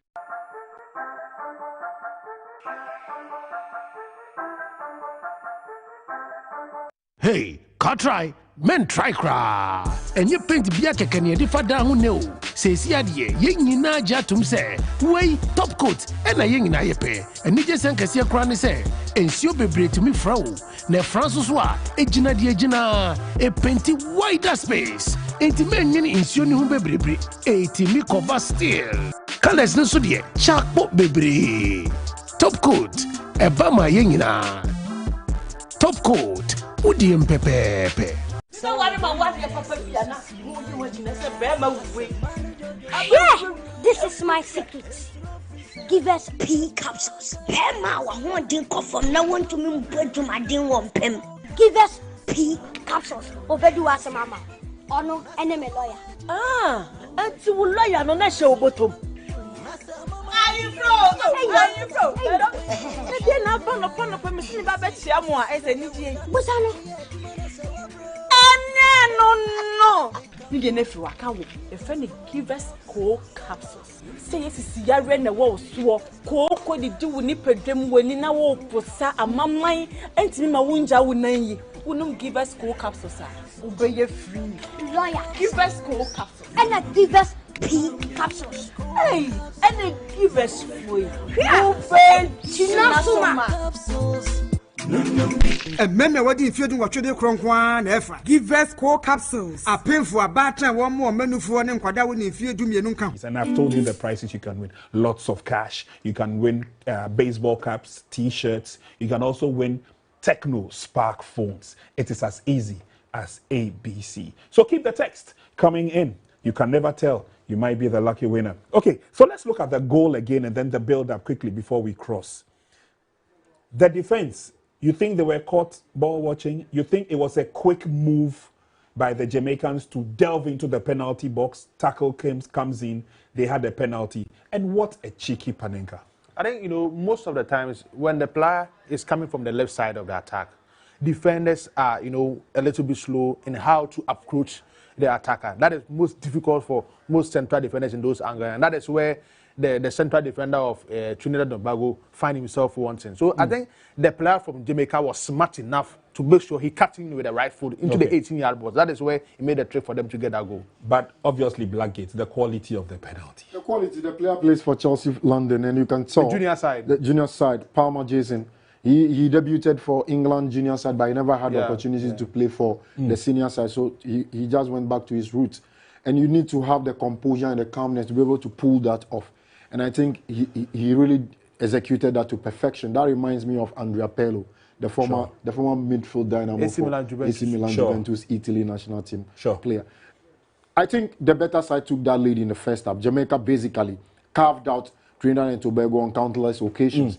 And the way they link up on top of the pitch is a thing of a beauty. Until Dwight York varies his tactics going into the second half, trust me, we will see this same array of attacks from the Jamaican team. Most of their key players are not starting.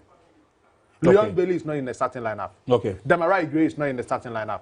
Michel Antonio, we said it before the start of the game that he's injured. It will affect the game. But the other players who are playing for them are strong enough to make sure they put the ball behind. All right, let's cross and go back to the GTech Community Stadium as we bring you the second 45 minutes. I understand that lots of people are glued by their sets or behind their sets watching this game in earnest. Let me say a very big thank you very much for doing so. Abner Speed of Asofan. Of course, you are a member of the media fraternity and you love watching your football on live TV and of course on Max TV as well. But the players will get themselves ready. And so, gentlemen, before we get the green light to go, expectations, second 45. Well, I expect Jamaica to continue from where they left off in the first half, and then they should add that cushion goal to be able to get the game beyond their opponents. Saturday's final. Nigeria against Ghana to come in the second semi tomorrow, but plenty still to come in the second half here. But the Soccer Warriors are about to get off and underway.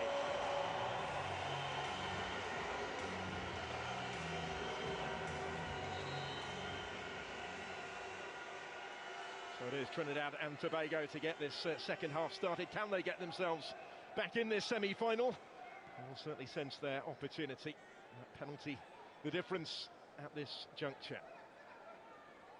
Important preparation for both as well, ahead of those World Cup qualifiers to come.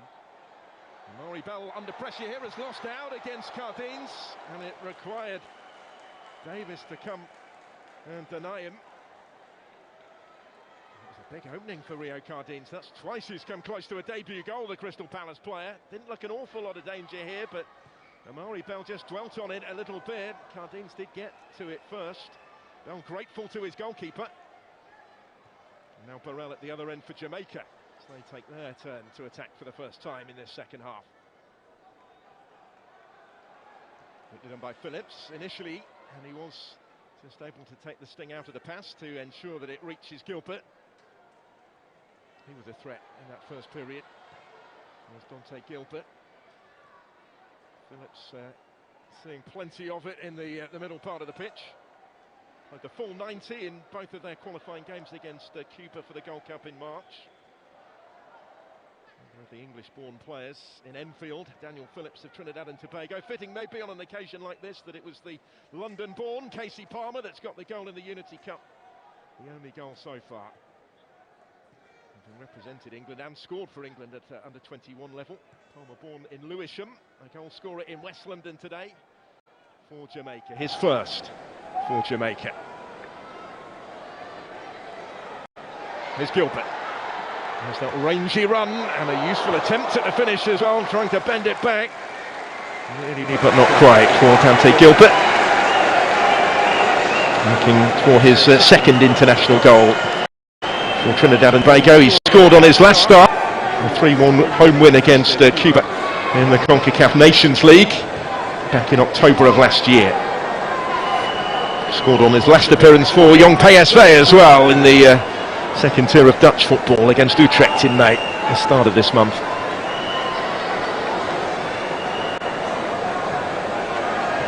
As mentioned, it's likely to be his last appearance for them out of contract in the summer.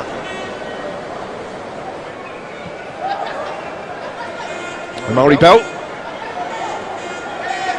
Cephas, the player who won the penalty, was a real handful in that first half.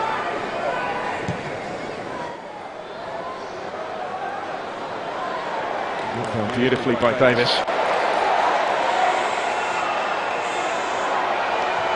And the pieces cross, and the partially cleared.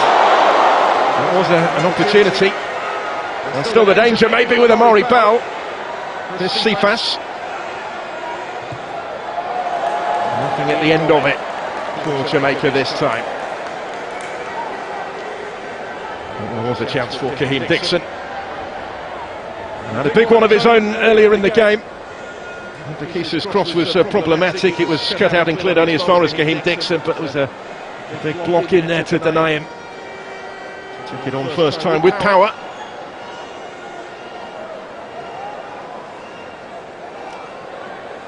Winning a 13th cap tonight, Ghanian Dixon. He's still only 20, very much on the fringes with Charlton Athletic this season.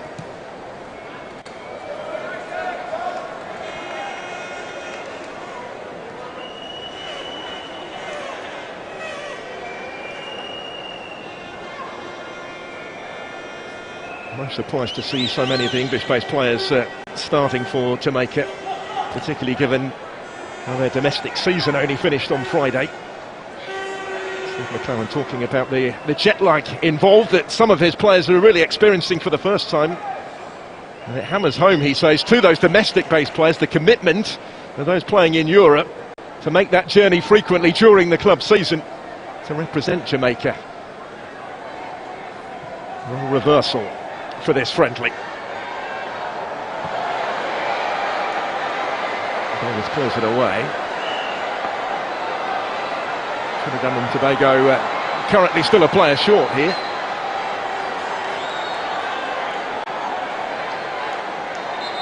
And now will the referee step in?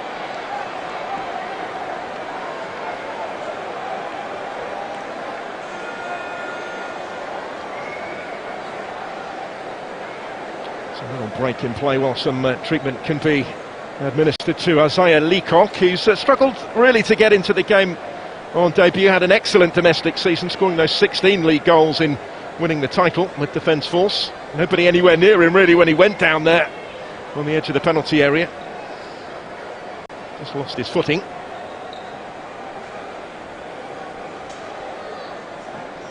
He's one of those hoping to impress Dwight York up top.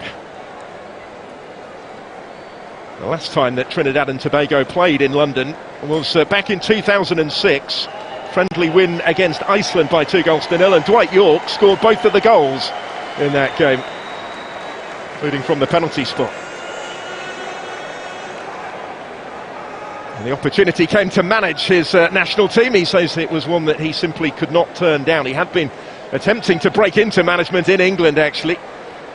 Got a chance to do so with Trinidad and Tobago, one that his family felt he simply had to take.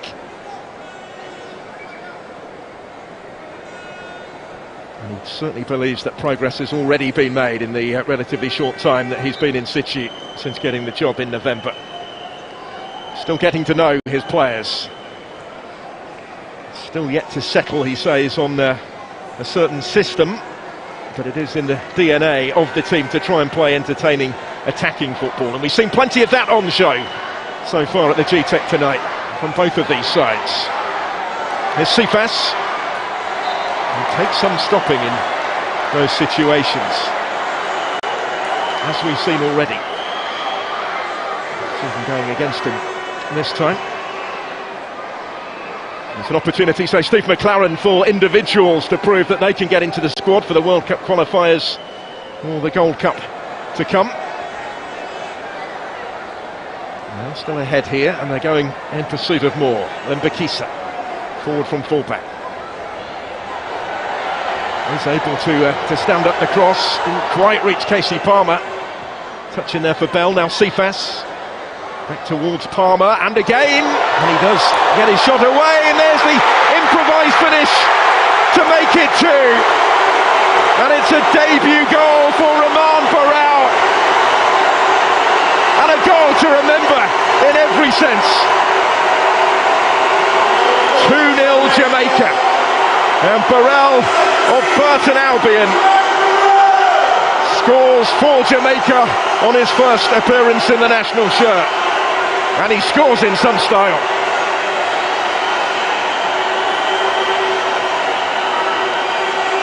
Two English-born players on target for Steve McLaren's Jamaica in England in the Unity Cup. Trinidad and Tobago will be frustrated that they didn't deal with the danger. They had a couple of opportunities to get it clear. Palmer was denied by Marvin Phillip, but Barão certainly wasn't. Watched it carefully and finds the spectacular finish. Palmer, who scored the first from the spot, playing his part in that one as well. And what a moment for Romain Barão.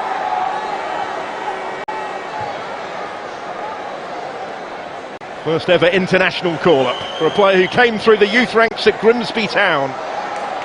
He's had spells with Middlesbrough, on loan at Bradford City in Kilmarnock. He played for Falkirk in Scotland as well. And now a goal scorer at international level as Trinidad and Tobago try and respond straight away, and they do! How about that? Straight back in it. And it's a debut goal of his own for Isaiah Leacock. A rapid response from the Soca Warriors. Just what he wanted to see in the circumstances. And what a week it has been for Isaiah Leacock. League title winner last week, courtesy of his 16 goals for Defence Force. It's earned him a chance with the national team, and he's taken his chance here all right. Jamaica were maybe still celebrating their second, hadn't quite switched back on again, and they've been made to pay. Molino, who picked him out, Leacock able to take one touch to set himself, and then finds the finish.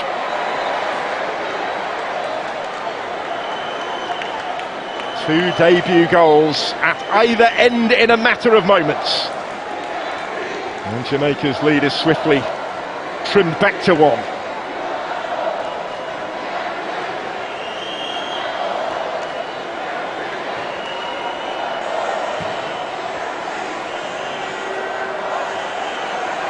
Wonderful entertainment which continues here. Jamaica take their turn. Well through the middle.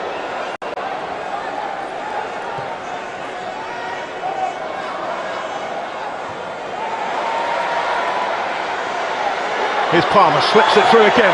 Lovely ball, opens up again. And, well, that's a crucial challenge from Jelani Peters. Shuts the door just in time on John Russell.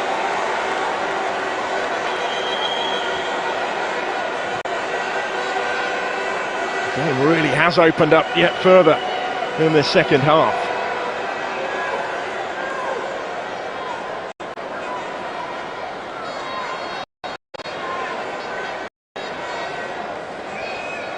Palmer to take responsibility. Not quite as troubling as it might have been.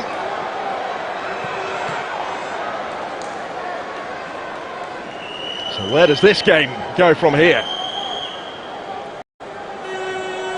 Trinidad and Tobago swiftly restoring hope with the goal that they scored through Leacock. Won't be long, I don't think, before we see changes.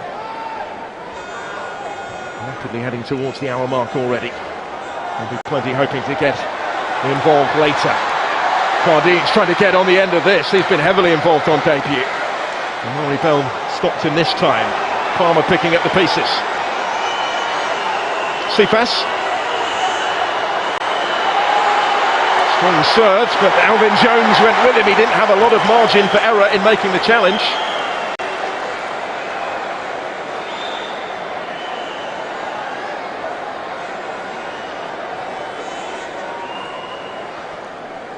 Did what he had to do here, Alvin Jones.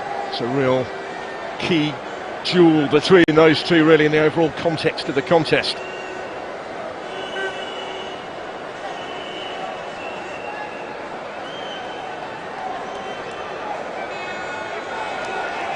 Palmer just taking his time, everybody just taking a little bit of a breather, maybe.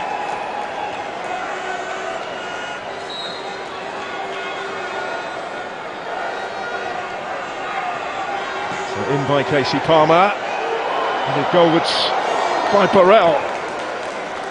And they'll get another go on the other side. Final touch there was a Trinidad and Tobago touch.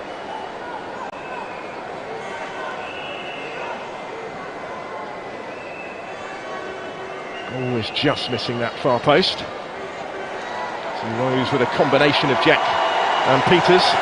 But he's central to the story, isn't he, on debut, Burrell?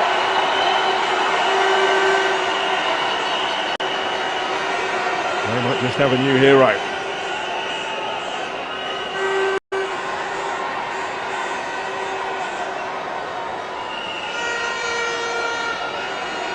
It's only a year ago that Lamont Burrell was playing for Cove Rangers in League One in Scotland. An international goal scorer. Palmer's corner. Played away more decisively in the end this time by those in red. Limbakisa came under pressure.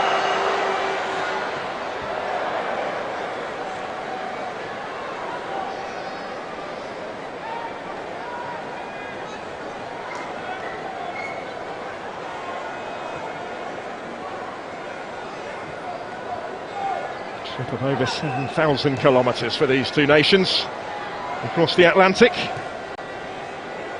And they are rewarding their communities here in England's capital.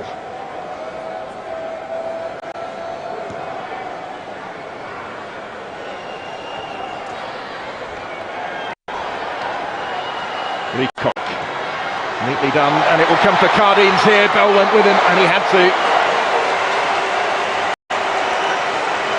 Getting heavily involved in attack, isn't he, Rio Cardines? Did well to reach that first, but Amari Bell stuck to his task. Comes out here for Noah Powder. Never troubling the target with that one.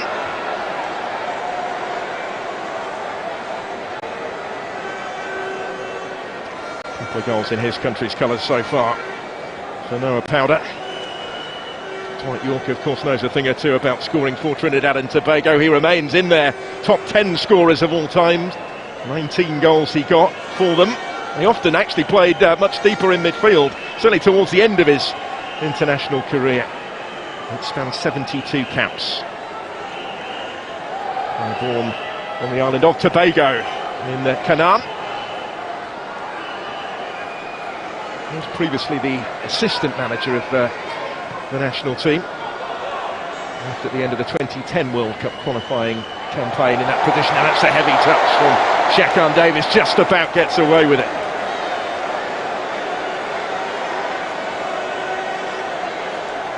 Trinidad and Tobago not hanging around here. Alvin Jones with the cross. Comes back in his direction.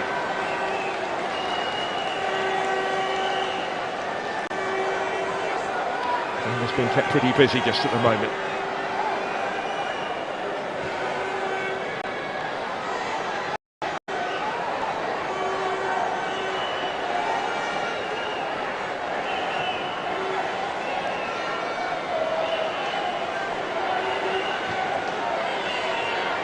Cardines in space again.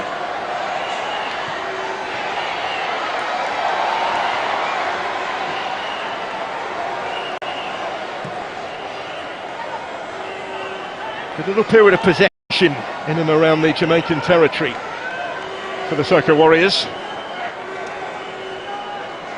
Some big games coming up in World Cup qualifying against St Kitts and Nevis at home and Costa Rica away to conclude the second round of CONCACAF qualifying. They're currently in second place behind Costa Rica after the first couple of games.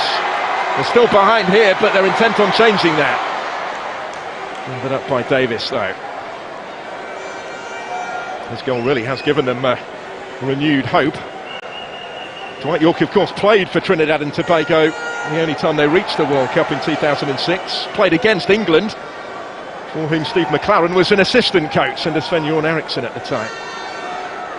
It's fair to say they have plenty of history, those two.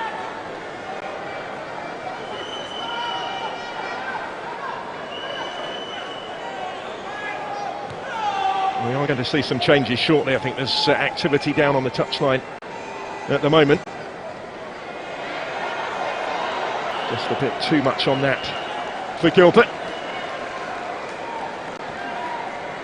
Couple of changes being readied by Dwight Yorke. Rion Moore is going to come on, and Christian Lee Him as well. Part of a double change by the boss to freshen things up at this juncture. No surprise in that at this stage.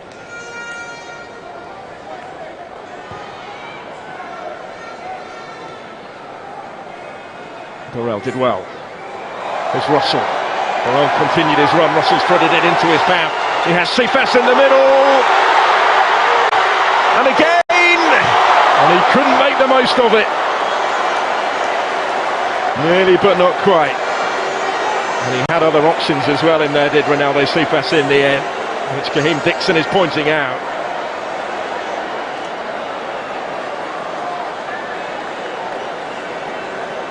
Look at the space that he was in here initially.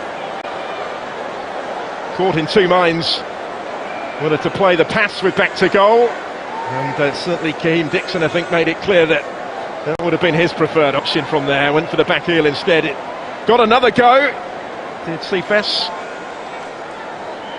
Nearly, but not quite. Prominent part that he's played. McLaren is readying changes of his own. He's also going to bring on, by the way, Ravel Morrison shortly, who was only called up yesterday, only joined up with the rest of the squad yesterday, having initially been omitted by McLaren.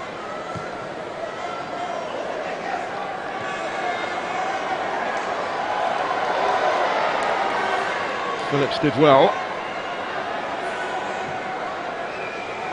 Kyle Ming is going to be the player coming on shortly for Jamaica, by the way. Both teams are readying a double change.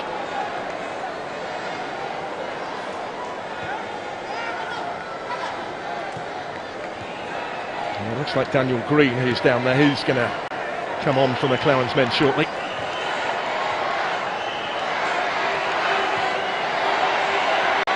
Molino. Peters. Well, was Gilbert. Still beautifully balanced, isn't it?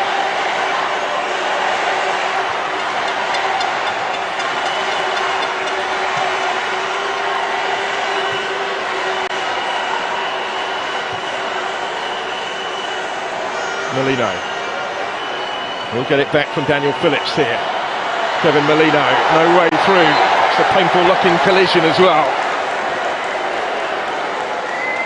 Isaac Hayden looks like he's come off the worst. He's the one that stayed down.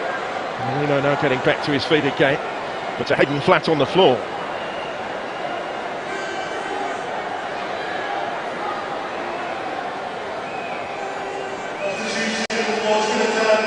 Came across to try and get to that first, did Isaac Hayden. It's come at some personal cost, so whilst he receives some treatment, they will take the chance to make the changes. And the goal scorer coming off for Trinidad and Tobago, Isaiah Leacock, scorer on his first cap, is going to be replaced here. And Daniel Phillips making way as well. So Rion Moore is into the action, and so too Christian Lee Him. For his first call-up since November of 2023. He will take the place of Phillips in midfield. And Moore will go up top. First call-up since September of last year.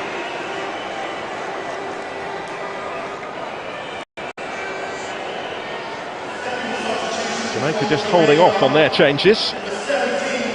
They'll try and defend this free kick first before summoning their substitutes.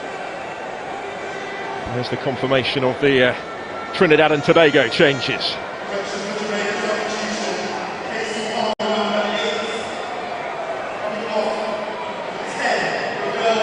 Sardines may well fancy this. He is something of a set-piece specialist. We've seen that already on his international debut.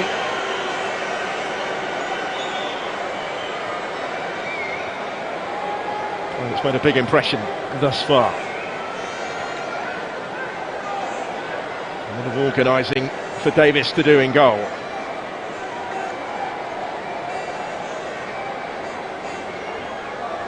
He's been a regular backup goalkeeper on the bench over the course of the last year or so before winning his second cap tonight. Will he be required here? Rio Cardin stands over it for Trinidad and Tobago with an inviting sight of goal.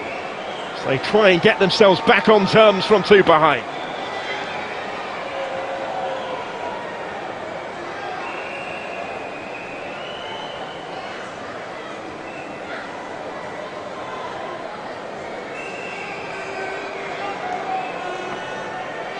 He's had a lot of time to think about it. Here he comes then, Cardin's brilliant effort, so unlucky but in. And Trinidad and Tobago are back on terms. Kevin Molino following up to score. 2-2.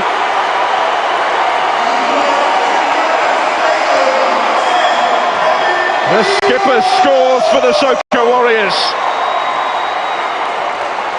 He was the one in the right place to profit after that brilliant free kick from Rio Cardins. Davis's luck out in goal.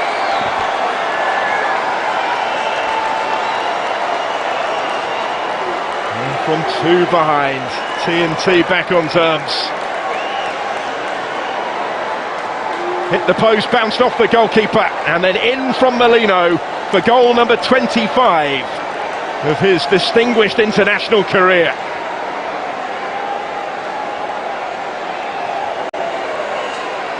It's an excellently struck free kick. It took the wall out of the equation despite the positioning of it. When it hit the goalkeeper, it could have gone anywhere really. It could have gone in, but instead it fell favourably for Molino.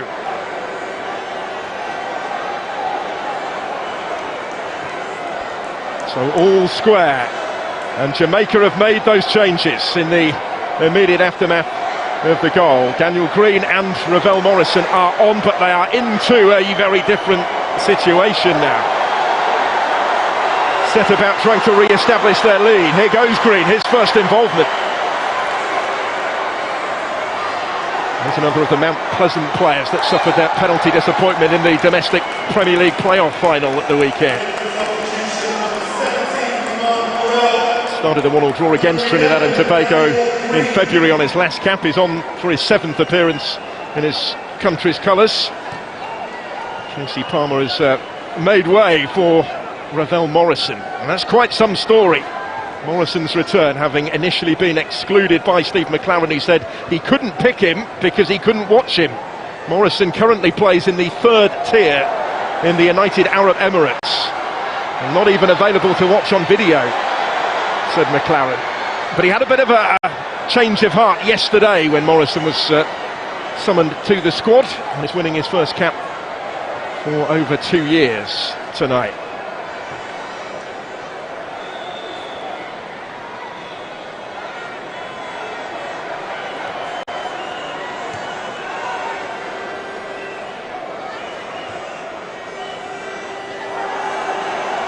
And 2 goal scorers making way for Jamaica in those changes, and now they need to find another one to re-establish their advantage. Alvin Jones is down.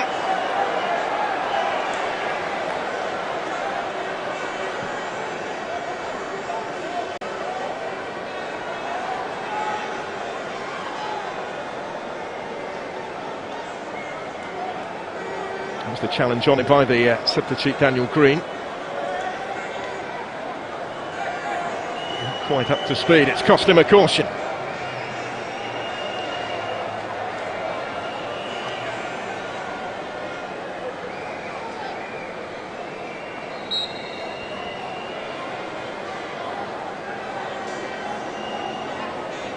Going to be okay to continue is Alvin Jones here.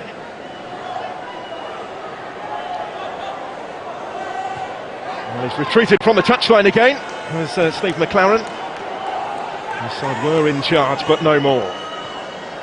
It's crucial, I think, wasn't it, that Trinidad and Tobago got one back as quickly as they did, having gone two behind, because it has provided them with this platform to push on to parity.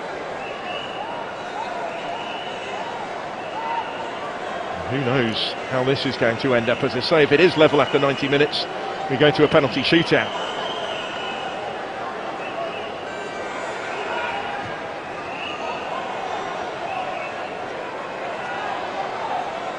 The last meeting between them did end all square, 1-1 in Kingston in February.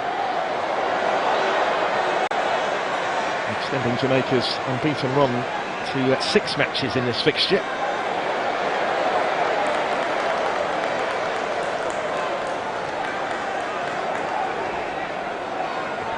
Fixture that has been contested 72 times previously between these rival islands.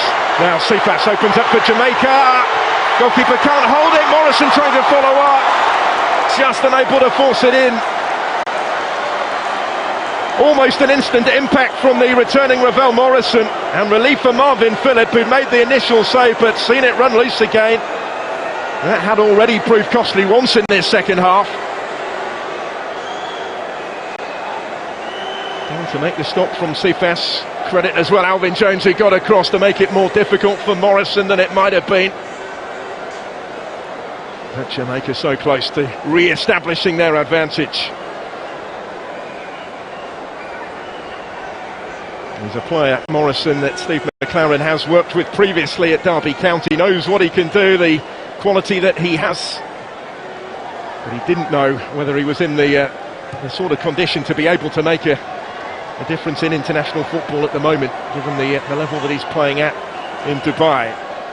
The 14th different club of his career that began, of course, so promisingly at Manchester United.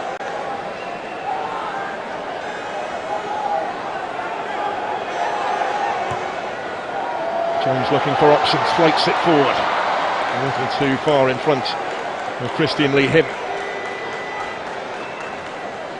He's back in the national setup for the first time since November 2023. His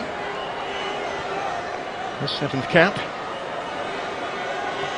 Swedish-based player is Christian Lee Him of the Syrianska club. Like York said, there are so many players he's still really getting to know and wants to have a look at. He comes into that category clearly. Ravel Morrison, who was without a club for a good while after leaving DC United. He followed Wayne Rooney there from Derby County.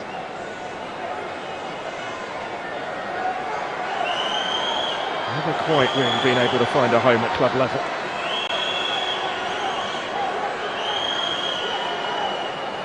Isaac Hayden to Mason Holgate, closing quarter of an hour now of the 90.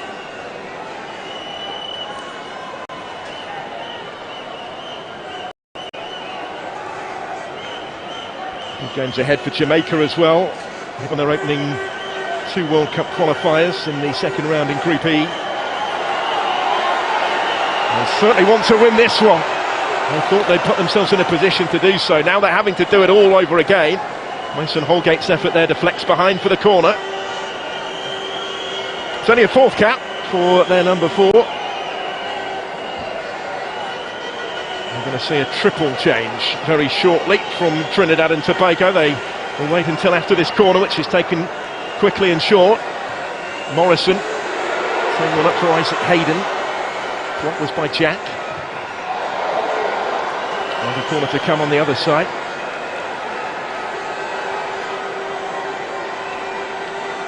Richard King forward from centre back.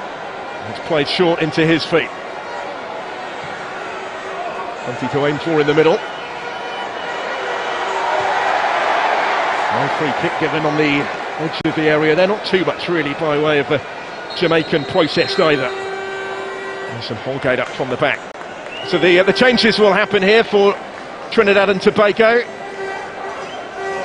Alvin Jones is going to come on. He's the most experienced in the squad. Kevin Molino making way, having got his goal, played his part, squared it up at 2-2. Jovan Jones really can play anywhere, two-time MLS Cup winner with the Seattle Sounders back in the days, but playing in Trinidad and Tobago with the Police FC club. The 6th all-time in their list of appearance makers now. Also on is Justin Garcia, with Dante Gilbert making way. Garcia is a defensive player. And the final change sees John Paul Rochford introduced as well. Cap number 15 for him. He also started against Jamaica in February. Peter's the other player making way. So Garcia will replace him at the back. Rochford, who's capable of the spectacular, will take the place of Gilbert. And Jones for Molino. So the two brothers on the pitch at the same time, Jovan and Alvin, as they often are for the Soca Warriors.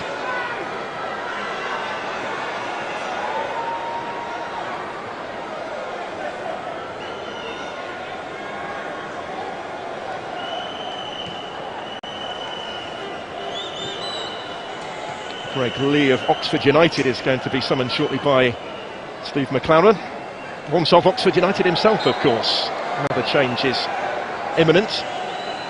He's receiving his instructions there. The left back scored 6 goals actually in the Championship season for Oxford, including against Swansea on the final day of the season earlier this month. He had missed Jamaica's last 4 internationals, but is back today.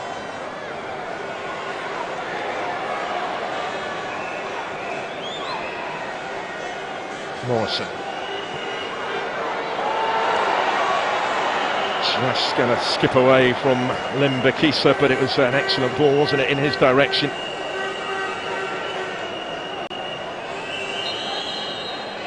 Morrison trying to bring that quality to midfield. Limbakisa had made the run for him. I think the change is going to happen here. It will be a 24th cap for Greg Lee tonight. With the English-based contingent coming on.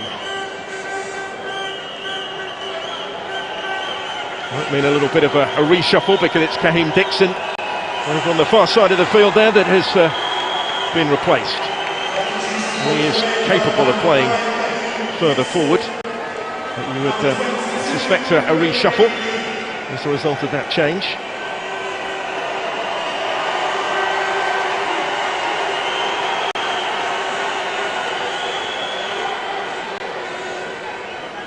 Coming up to 5 years since his debut for the national team for Greg Lee. He did play at the Copa America for them last year. First cap there since November.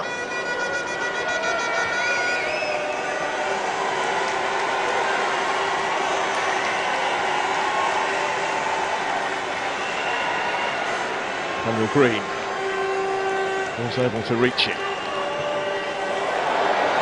Limbakisa was looking for Holgate, who was a little fortunate that it did end up dropping in his direction, and then he was dispossessed unfairly. It's a free kick and a yellow card as well for the challenge on him. Leon Moore found himself the wrong side there, a bit of a tangle did Moore, so he's gone into the book as well, the Trinidad and Tobago substitute. So Dixon's part is played. From the reception he got from the fans as he made his way around the perimeter of the pitch. Jamaica trying to keep the pressure on here.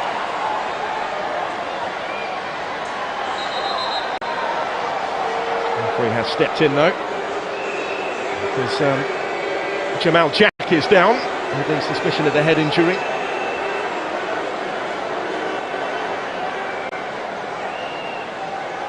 Just taken one centre-back off, and now they have an issue over another.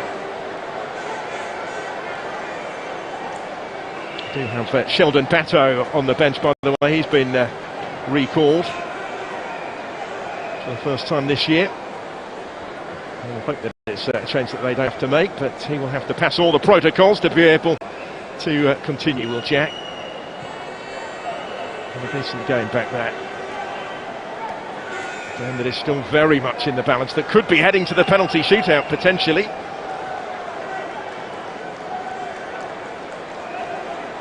This is how he was hurt. Lee's ball in. Challenge came in on Jamal Jack by Mason Holgate. Both only had eyes for the ball. And good to see him pretty swiftly back on his feet again.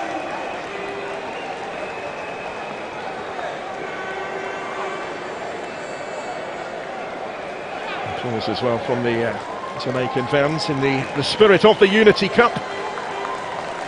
They really have served up a spectacle, these two sides, in the opening fixture of the competition. Tickets first went on sale back in April. And there have been plenty packing the G-Tech, as they will tomorrow and certainly on Saturday, when all four nations are in action in that double-header.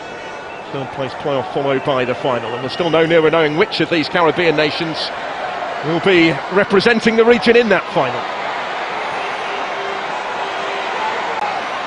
There's Morrison, it's a clever ball, volleyed forward, first time in the direction of Cephas. He's now playing more centrally. Has been for much of the second half. He's maybe had the best chance to put them back in front after the 2-goal lead was lost. Russell. Wider for Green. Back with John Russell.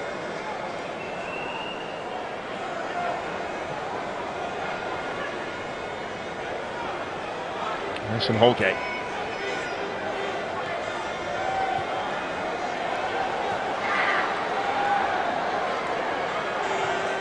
Marvin Jones, just enough on that for Marvin Phillip. He almost sold the goalkeeper a little short, but Phillip reacted well.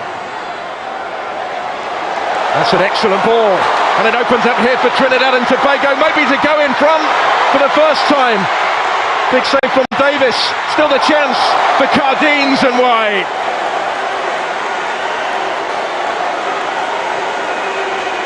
Close but not close enough for Trinidad and Tobago, who almost turned this around in its entirety.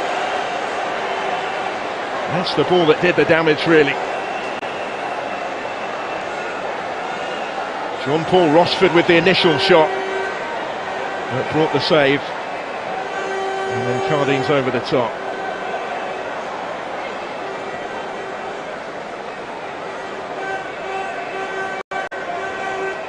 Well, close on more than one occasion, Cardines. Rossford deserves real credit. He made the run. It was a brilliant ball that picked him out. He called Shekan Davis into action. Lee forward up the other end here towards Amari Bell. Furthest forward we've seen him. What a frantic final 5 of the 90 we could yet still have in store here.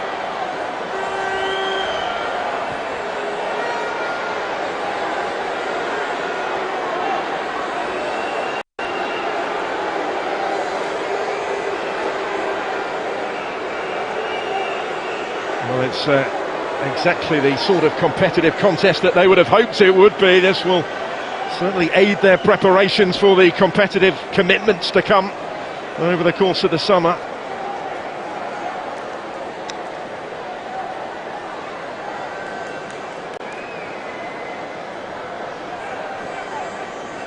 It's Greg Lee that played it forward here, and Alvin Jones just stretching himself and then hurt a little bit maybe on landing as well.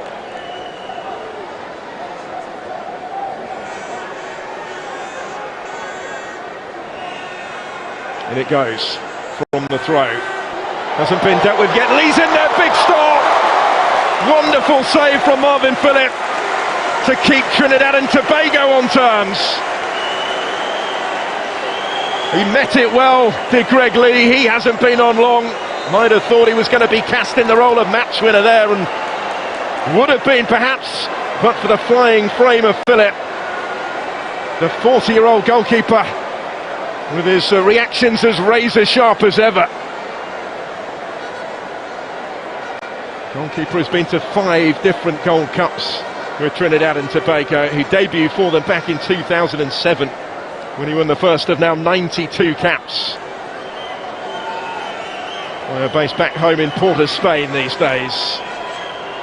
Wasn't necessarily expecting to start. He's not been the regular recently. Denzel Smith had played 7 of the previous 10. Andre Raymond only now is getting back to his feet again after that little stoppage. This is going to extend the drama yet further beyond the 90-minute mark as well, before we even get potentially to penalties. But what a save from Marvin Phillip.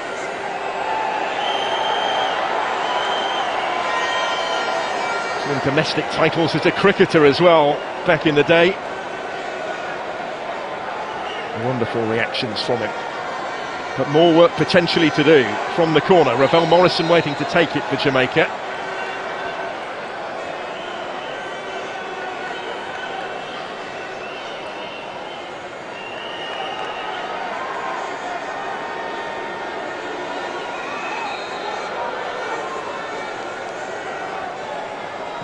So it goes from Morrison into a threatening area. Cleared out as far as Daniel Green here. And that pass wasn't as precise as it needed to be, and it could spell trouble actually. Here comes the counter maybe. Just couldn't quite keep his feet. Initially Jovin Jones, and well, the chance that was looming had gone. And still maybe make something of it. There will be a free kick to follow.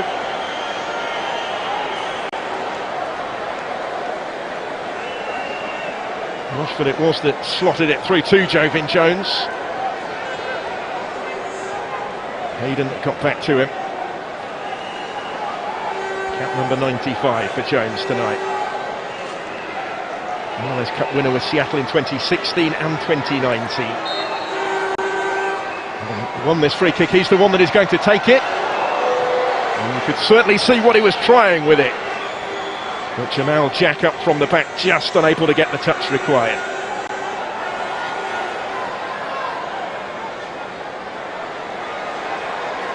Didn't miss the top of his head by much, did it? And neither side settling for a shootout. They both think that they can go on and win this maybe in the last of the 90 minutes. Rion Moore. Here's Powder. Jovin Jones. Back to his brother Alvin Jones.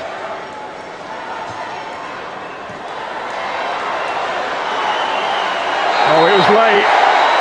Jovin Jones nowhere near the ball. The yellow card is out straight away for the player that has taken over the armband after replacing Kevin Molino. And he's gone into the book as well here. Mason Holgate was clearly in front of him, and well, the referee was right there as well. He almost touched Howard out with that as well. Indisputable caution.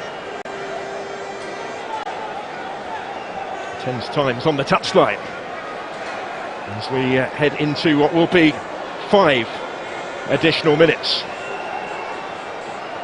5 minutes for either side to find a winner before the possible penalty shootout. Maybe the probable penalty shootout. Sifas brings that down. He stayed down. Lembakisa.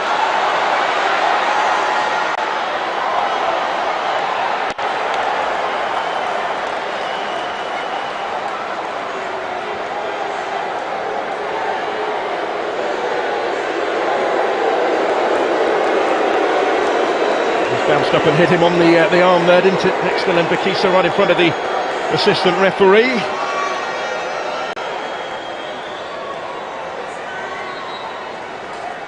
And they've been richly entertained. Still the outcome in the balance. First game in London for Jamaica since the summer of 2014, over a decade ago, since they drew with Egypt at Brisbane Road. That one finished 2-2. There has to be a winner tonight.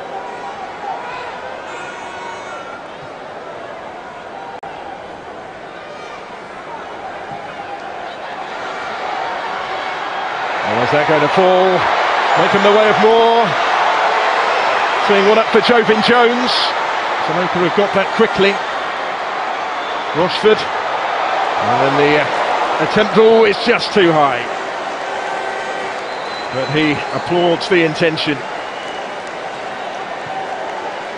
John Paul Rochford has made a difference since Dwight York brought him on from the bench. One thought on his mind, really. That top corner is cut in on the right foot.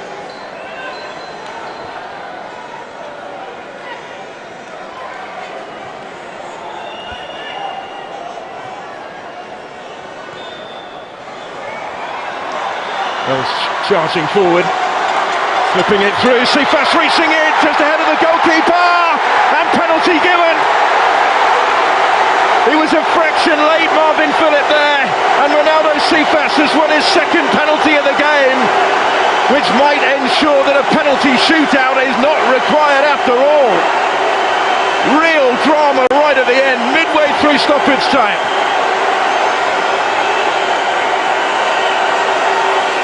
He did brilliantly to get on the end of it, to get there first. Ballard slipped it through to him. Got in front of Justin Garcia. Marvin Phillip had to come.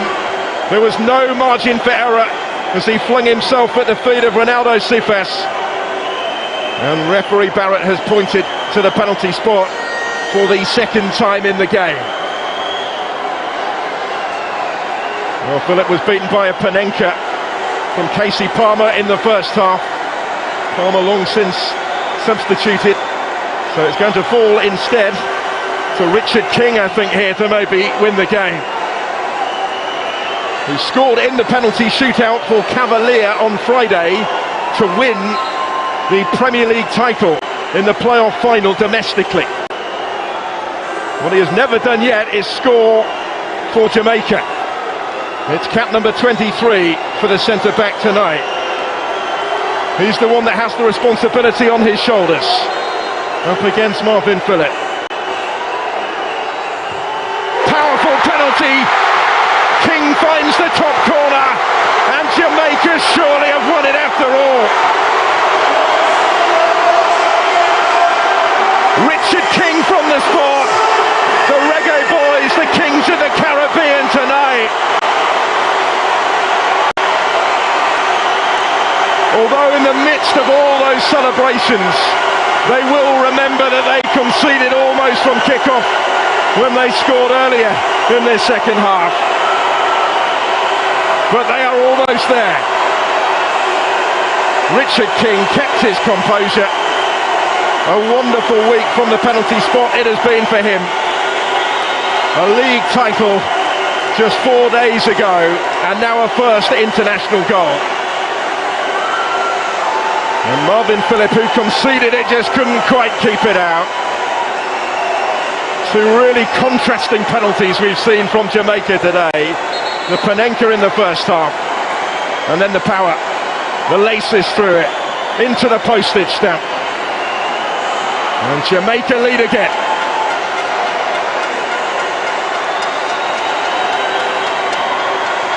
They will have what remains of stoppage time to hold on this time to prove that lessons have been learned from last time.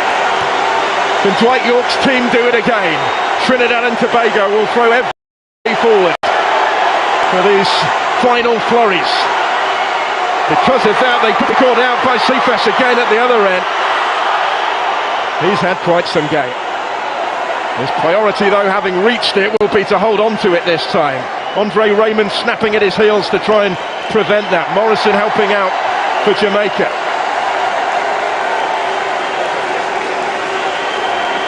The place in the final on Saturday is moments away for the Reggae Boys. Their recent dominance in this fixture against their Caribbean rivals set to continue.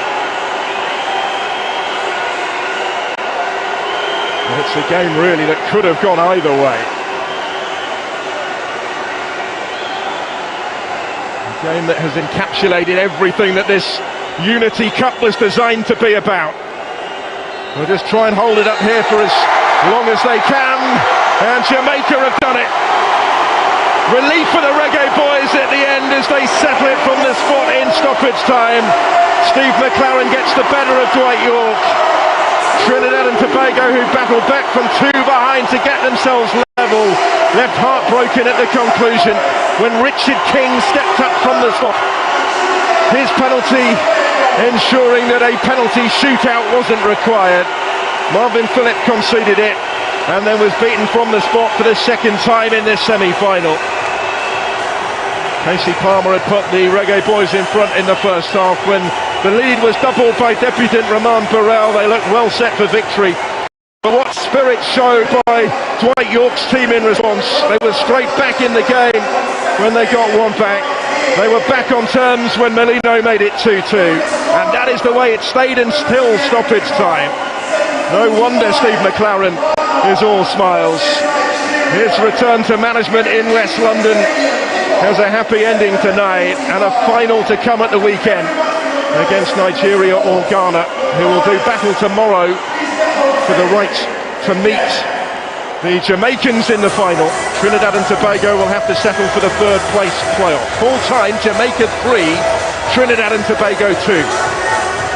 90 minutes plus 5 minutes of extra time is what Trinidad and Tobago and Jamaica needed to settle this match. What a game it has been. 90 plus 5 minutes of action, and the fans have loved every single bit of it. The fans have been cheering from start to finish.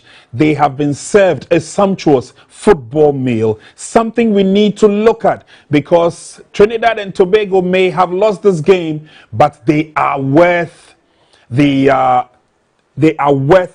game. And of course, that match for third place will be a cracker, whether it is between the Super Eagles of Nigeria or the Black Stars of Ghana.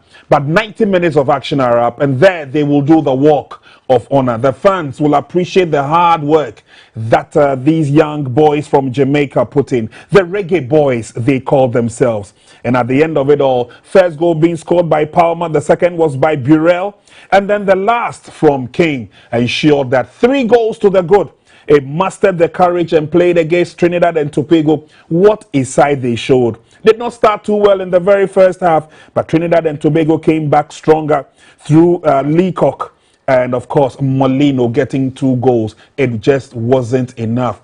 An unfortunate last-minute penalty separated the men from the boys. But look at the fans. It doesn't really matter which side you are on. The Jamaicans are happy. Trinidad and Tobago have their fans also supporting them loud and clear, which means it's going to be a cracker tomorrow as the West Africans take onto the field to separate themselves. Who is going to win that battle royale? The gentlemen in the studio will take a sneak preview into that. But obviously, we will take a look at the comeback second 45 minutes for Trinidad and Tobago. And of course, Dwight York knows that he's played against his master. He may have lost the game, but certainly not a disgraced side. Full time, and it ends Jamaica 3, Trinidad and Tobago 2. Congratulations to a hard-working Jamaican side.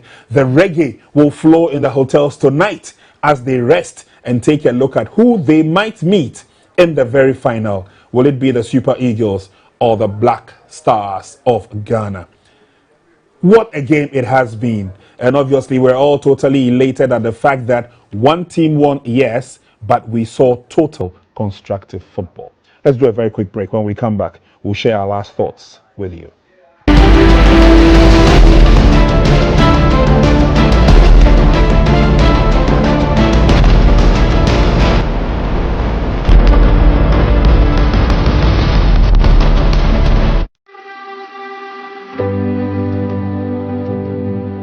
Premium Ghana cocoa beans, selected with great patience, roasted in time, grinded into a fine rich cocoa powder, tempered with a perfect amount of milk for a rich and creamy taste, filled with abundant goodness of the satisfying taste of cocoa, enriched with a burst of B vitamins, iron and zinc.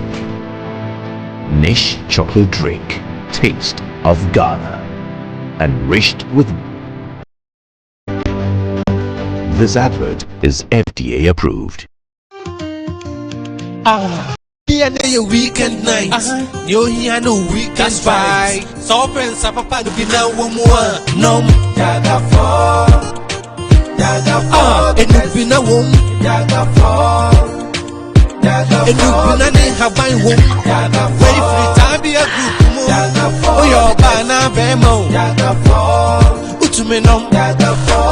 Crescent global. In the about wom.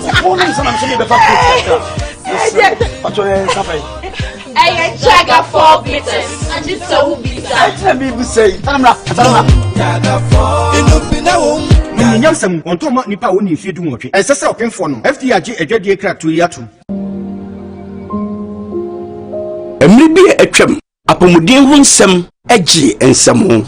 And ma osuye din, and Masase, Idia with a war. Enti Onyankopon nam da sumu, Eda, Inuya, any Habama, a betty adasama enkwa, Eche, a dujemfi, Okumani, Berima, and watch you know, a dujemfi. Esa kotra kwayem ededuanan a wamfin sure ankanam mienu apomudin penti wenti enigisem onyankopon de yare nyina so tumi ahye Dr. Tamda sonsa gise di wawuo anase yesie nko a ene wontimi na yare sabia hode wasiesie ho kama fika krabi ba gwa yare sa ewo kumase abuakwa agogo frayen 0244 774282 Oyalufo bia kaise udimafo midimafo heba clinic Dr.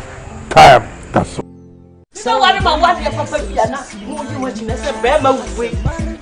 Yeah, this is my secret.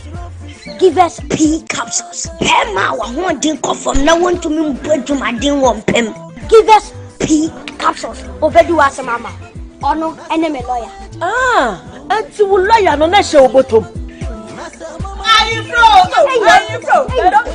Again, I'm upon a machine about Siamoa as a new day. What's that? No. You get nephew, I can't wait. The friend give us cold capsules. Say yes, is Yara and the wall swore. Cold could do nipper them when in our walk for sa a mamma and Tima Wunja would name wouldn't give us cold capsules.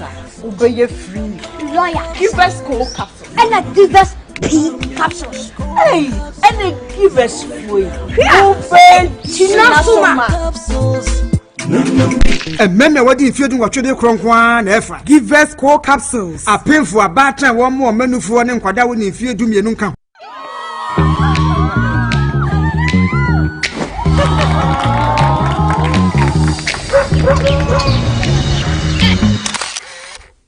They say life is about moments, those fleeting seconds that vanish in an instant. From that first unexpected connection, I have captured every breath of our story with the Techno Camon 40. With a quick double tap, the phone comes alive. Thanks to Flash Snap, every jump, laugh and adventure is captured effortlessly, playful, spontaneous and real.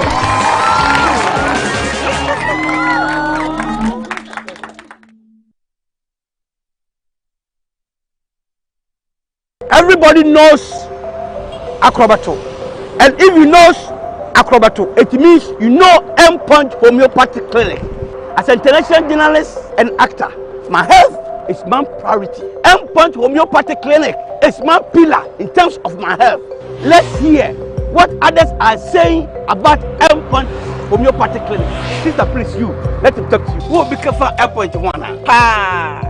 Chesena me ankasa me period no say problems wom ntina ma wo ho idea ma me papa chesena nya asem ketewa na mkwan point no mo hwe me modem no mo hwe bibia na so mo meduro a me fae no ene ma won kra mienu hofro kwa na mkwan mu a eba tele je dia ba fie pa. You heard everything yourself. Me ma me no wadwodwo eda ho a wontumi nante ene ne ko end point o mama nunu a ene ne ho idea watimi asori anante. That's end point for you. Acrobato. Hello. Ohwehwe what che. Okay. A free bra wo di end point wa dance. Ah me ko ye no.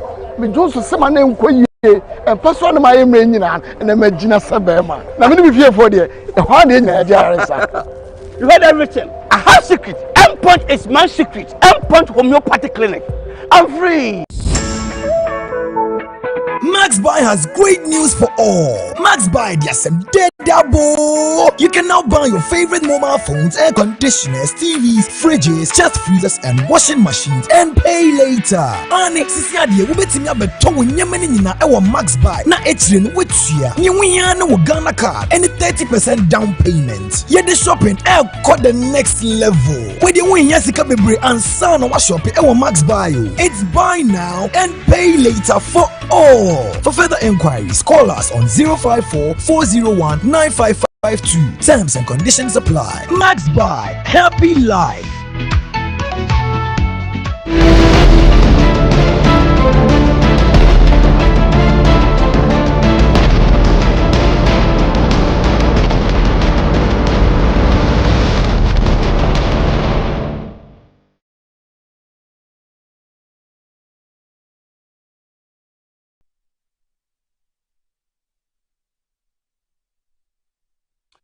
It's all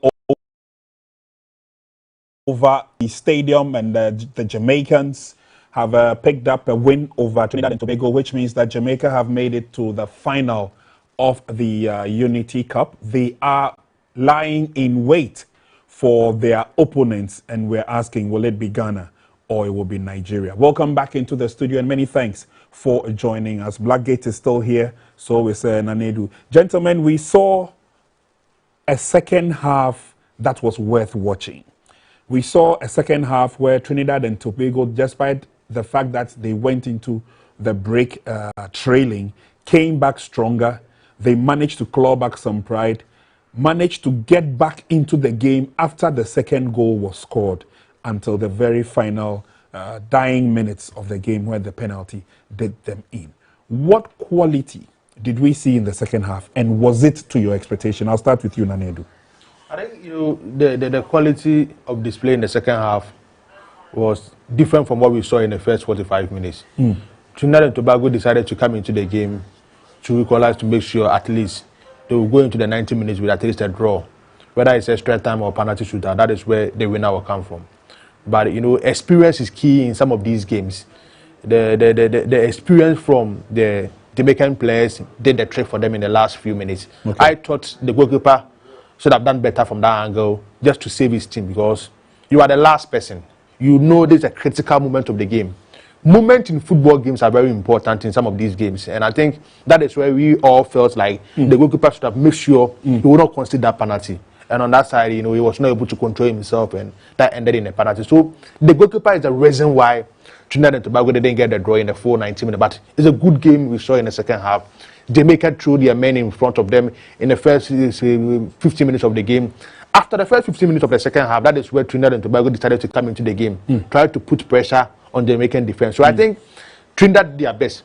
Per there are few games that I've witnessed, the difference has been one goal or a full-time draw. Sure. And I think this game too, Jamaica used experience in getting the result in the second half. I couldn't agree with you more, especially when we saw the statistics and the Blackgate. We realized that even if they lose, it's just a one-goal margin. And it's been very close. And you could see the demeanor from Dwight York at the end of it all. He had a smile on his face. He knew that, yes, it may not have been as competitive as it would have been. It's just a Unity Cup. It's supposed to be a friendly international.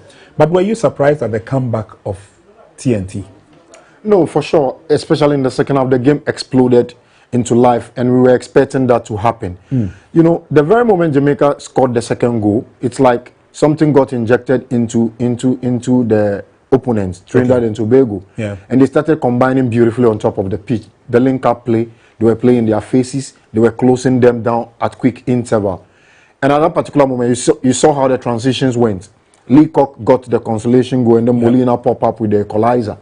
Then the game was up there for the taking for any of them. At 2-2, it was anybody's game. But if you look at exactly what happened, I thought it was misjudgment and miscommunication that cost Trinidad and Tobago at the dying embers of the game. Experience-wise, you could tell that they came short, because at that particular point in time, Jones and Marvin Phillips, the goalkeeper, could have communicated better and to be able to deal with that particular threat. So but at that particular point in time, there was rush of blood to the head, and they never took charge of the situation. The explosiveness that we spoke about in the first half basically was the tool or the weapon of the Jamaicans. And they deployed that with devastating effect in the dying numbers of the game to be able to manage to push their opponent the brink for them to crack. And when that penalty got awarded, you were sure that they were going to convert it. The penalty itself was superb. Yeah. The way and manner in which he comported himself, he was calm, picked his spot, put his laces straight and let fly. The goalkeeper saw the direction, but the power behind the ball, there was nothing he could do on that particular occasion. But I think in entirety over 90 minutes, both teams served the viewing crowd something spectacular. And this is just the perfect tone to set up for the Unity Cup competition ahead of tomorrow's West African derby between Ghana and Nigeria. Okay, so it's been a very good game. Let's have a recap of especially the goals, the build up to the goals that we saw, and the Jamaicans made sure that at least they set the tone for the goals. That's the build up, especially coming through that left hand side of the attack where they performed, for my money, quite creditably. Player had to bring him down, and then the penalty was awarded, but the Panenka was just too it was just too teasing. Yeah, you know, it's something he has practiced countless times, but for you to pull this off in a competitive game speaks volume. It tells you he knew. He wasn't under pressure, was he? It tells you he knew exactly what he was about. But leading to the penalty, you could tell that the link-up play between Hayden and then Sifas to be able to pull the penalty out of Jack speaks a lot for itself. It's all about you knowing exactly what you want. And at this particular point, I thought the goalkeeper went down a little bit early. Because if he'd have stayed a little bit, he would have had an easy grab to the ball. But you don't take anything away from the goal scorer, Palmer Jason. He pulled off that to superb. He pulled up that to a world-class standard, because for you to play the Panenka, it's not something easy to do in competitive games. That's true. Because had he gotten it wrong, people would have been calling for his head. And I think, you know, Dwight York need to work on the art of defending in terms of how the Trinidad and Tobago team defend in games like this. 2 penalties that cost your team. And it's one area that I think you should work on this team, because you consider the penalty in the first 45 minutes. There'll be a lot of in the last few minutes to the end of the game, you consider from the angles. I think it's one thing they need to learn from it, because you meet them in Gold Cup, you meet them in friendly games, you meet them in several tournaments. So if these are the things that they were using conceding in games like this, and that is a major problem for Trinidad and Tobago. All right, so that was the first goal that set the tone for subsequent goals to happen in the game. Don't forget, we had the 3-2 final scoreline, 5 goals in the making. So Jamaica thought that, yes, once we had the first, we could go on and score a couple more. And indeed, as the game went on, they managed to pull the second goal, build up again, this time from the right-hand side of attack, and watch the build-up and watch the positioning of the players in the 18-yard box. Ball was brought down, but then the pressure was still on as they got into the 18-yard box. And again, leaving players loose and standing. The rebound benefited Jamaica. And with that acrobatic bicycle kick, it was goal number 2. Burrell getting his name on the score sheet. Well, if you look at the build-up, they had Trinidad and Tobago had enough bodies behind the ball to be able to deal with it. Exactly. But the communication wasn't spot on. They didn't take matters into their own hand. They were scrambling all over. They were not in fully control of what was happening around the penalty box. And if you look at the composure here again by the first goal scorer, Palmer Jason, to be able to commit the goalkeeper. But it is how Barrow reacted quickest to the rebound. Yeah. That was the reason why he got the goal. And yet again, if you look at the defensive pairing of Jack and Peters, they were caught in no man's land again. And on that particular occasion, it was Peters who never reacted quickest. Yeah. And on that occasion, he got punished by the goal scorer on that particular occasion. So if you look at the entire permutations, the way they went about managing the situation to concede the first 2 goals, it speaks about their defensive organization. The coach has to look at this particular game and be able to debrief the players properly, to tell them that, look, you can count as much as 8 players in the box as against about 4. That was why I was wondering. But in terms of, sometimes it's all about communication. When you don't get a communication properly, you'll be all over the place. And look at it, the goalkeeper did his part of the bargain. But other players around his shoulders, his teammates never helped him out. And at this particular occasion, the chance was there, and he duly punished them. I see. Okay. So after punishing them by a 2-goal advantage, TNT believed that, yes, we could still continue with the game. We could still come back. We can still draw back some pride, and so it had to fall on Isaiah Leacock, who took up the mantle and ensured that TNT were back in the game. Again, careful build-up. The interpassing was superb. Across the face of goal, slotted it firmly into the net. Nanedu, again, copybook style goal? Yeah, that is one thing that I realized in the Trinidad and Tobago team. I think the defense of Jamaica today in the second half was not good enough compared to what we saw in some of their games that we've seen in the qualifiers and the Gold Cup. In today's game, the Trinidad and Tobago, because they've met them twice this particular year, they have a way of entering into the defense of Jamaican team, and that is one thing that made the trick for them in the second half to score that 2 goals. They need to work on this. Both teams need to work on their defense. Well, after getting themselves back into the game, I'm sure TNT believe that, well, if we are able to get one, we should be able to fight for that much-needed equalizer in the game. Because don't forget, they had to come back into the game. Their fans were behind them. And so Kevin Molino took up the mantle, and then he decided that, look, against the run of play, let's keep pushing. We may get a second goal. Second goal came the way of Trinidad and Tobago. Again, hard work with the interpassing play. Foul was committed. Referee was right there on the spot. Realized that the player had the disadvantage. And look at the rebound. This was just unfortunate. Kevin said thank you very much, Molino, for scoring the goal. But the free kick, first of all, hit the goalpost and then came off the foot of the goalkeeper, which gave him the much-needed advantage. It's just a tap into the net, Margate. It's all about smelling blood, picking up your moment, and being in the right place at the right time. On this particular occasion, you could tell the player spotted in the number 15 jersey, Gilbert, pick his moment from the free kick. It was pinpoint accuracy. Just that the ball dipped a little bit late and it's cannon off the goalpost back onto the goalkeeper. And Molina was there, right place at the right time to poke home the winner, the equalizer. He reacted quickest on that particular occasion.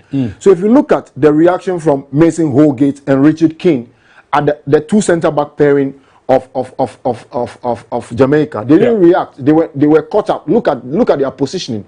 The goalkeeper tried to salvage the situation, but the power behind the ball, ricochet off the goalpost, cannon off his body. And Molina wasn't marked. He wasn't marked. He was left all over by himself. And this is a gaping empty pool.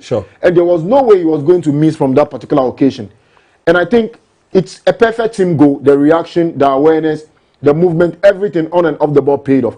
And at this particular point in time, the game was up there for the taking for both teams. And you could tell the energy, the vibe from the stands reverberating onto the pitch. And the players lived up to the expectation. From this particular moment, there wasn't that moment until the winner came deep into stoppage time. And central defenders in a situation like this, you need to smell danger because the goalkeeper made a save. He came back into the 16-yard box. So where were the central defenders?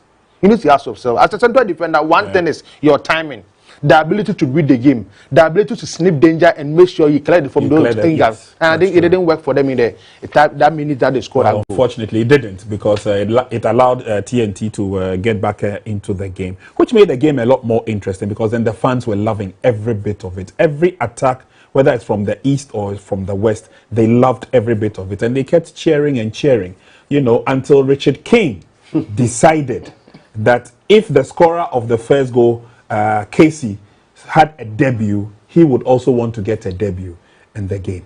So came that last-ditched penalty, which personally, it broke my heart because I thought TNT had done so very well. But that last attempt, referee pointed to the spot and you could see on the goalkeeper's face that now the die was cast. The Jamaicans believed it, they took the advantage and they scored. Well, if you look at the permutations as to how that goal came about, you could tell that another miscommunication from Jones spotted in number 16 jersey and the goalkeeper Marvin Phillips, because Jones was on par, foot race. He was on that level bracket running pace with the attacker, which happens to be the player number 20, Sefas, who plays for Ankara Gucu in the Turkish league. See. I don't know the communication. He was signaling the goalkeeper either to stay back or allow me to deal with the situation. But the goalkeeper took matters into his own hands. Look here. Look at his hands. He was signaling the goalkeeper on the frozen screen. But in terms of the foot race, he was even ahead of Sifa. No, he had the possession over the ball. Possession. Put your body, your circumference in front of the attacker to be able to shield him away from danger. But he didn't help the goalkeeper in terms of the defensive shape. No, not at all. And the goalkeeper didn't anticipate the situation, the danger. He didn't read it well. He just lunged in, came second late, and then he managed to commit him to commit the penalty. And if you look at this player, young player, experience-wise, he stepped up. He was calm in the midst of everything. Pick his moment, let fly. And the ball, the goalkeeper saw the direction, but the power behind the ball, there is no way he was going to say. And look at McLaren. He was telling them it's the matter of the brain, team management. You have to manage the game from this particular point in time. And at this particular point in time, if you look at the energy from the fans, there is no way they were going to bottle this thing deep into stoppage time. But one thing I liked about the goalkeeper for TNT, talking about Phillips, is that at least he guessed right. Although there was a lot of power behind King's penalty, at least he guessed right. The first penalty, obviously, there was nothing he could do about it. But at least he showed. He's not a bad goalkeeper. What we saw in the game, he's not a bad goalkeeper. The goalkeeper, one of your strengths is the ability to know the angle. One of them is the ability to know your reach. When you straight to the area that the ball is heading towards. And I think he was able to find those angles in the game. But, you know, the player was smart enough to shoot from that angle. The shot was enough for them to get that particular goal. And that is the one thing that worked for them to get the maximum, point to the next stage. Now, gentlemen, I will ask you this question as we take a look into, a sneak preview into what may happen tomorrow. Trinidad and Tobago, despite they lost this game, have showed their class. Yeah, they can score. They can score. They know how to play the game. They know how to possess. They know how to move. Any team they meet in the third place match will be in for a cracking game. Is in for trouble. Yeah. Be it Nigeria, be it Ghana, Trinidad and Tobago have shown. Because hitherto, maybe a few connoisseurs of the game would want to tell themselves that, now we're moving. Yeah. And so they may want to write them off. But per what we saw a few hours ago, I think that they are worthy. In fact, they are worthy ambassadors of this Unity Cup. Yeah. Well, if you look at what they did, they played free-flowing, attacking football over 90 minutes.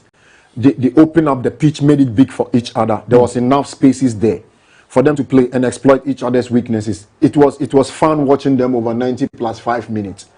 But against the West African neighbors, definitely in the matches that will involve Ghana and Nigeria, there will not be enough spaces like what we saw this evening because we love to cover the spaces.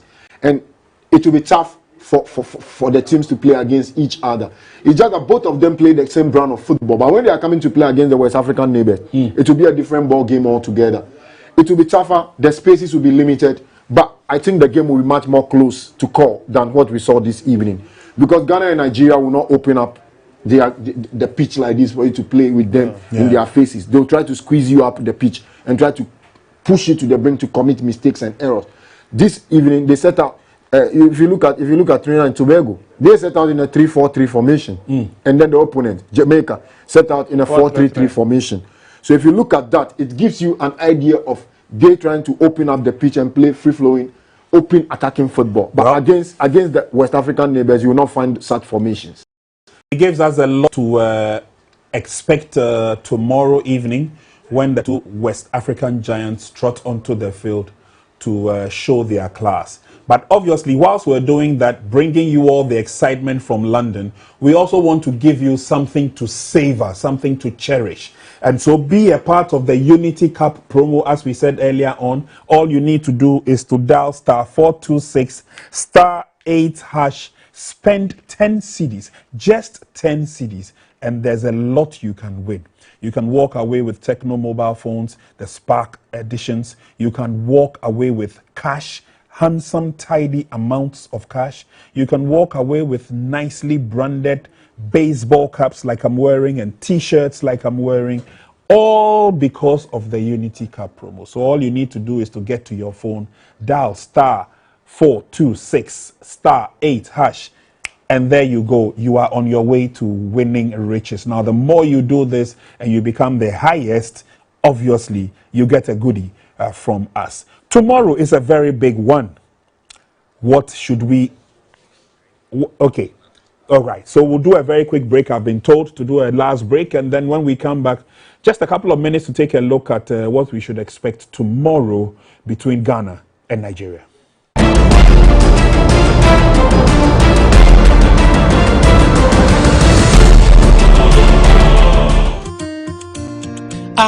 Every night, weekend night.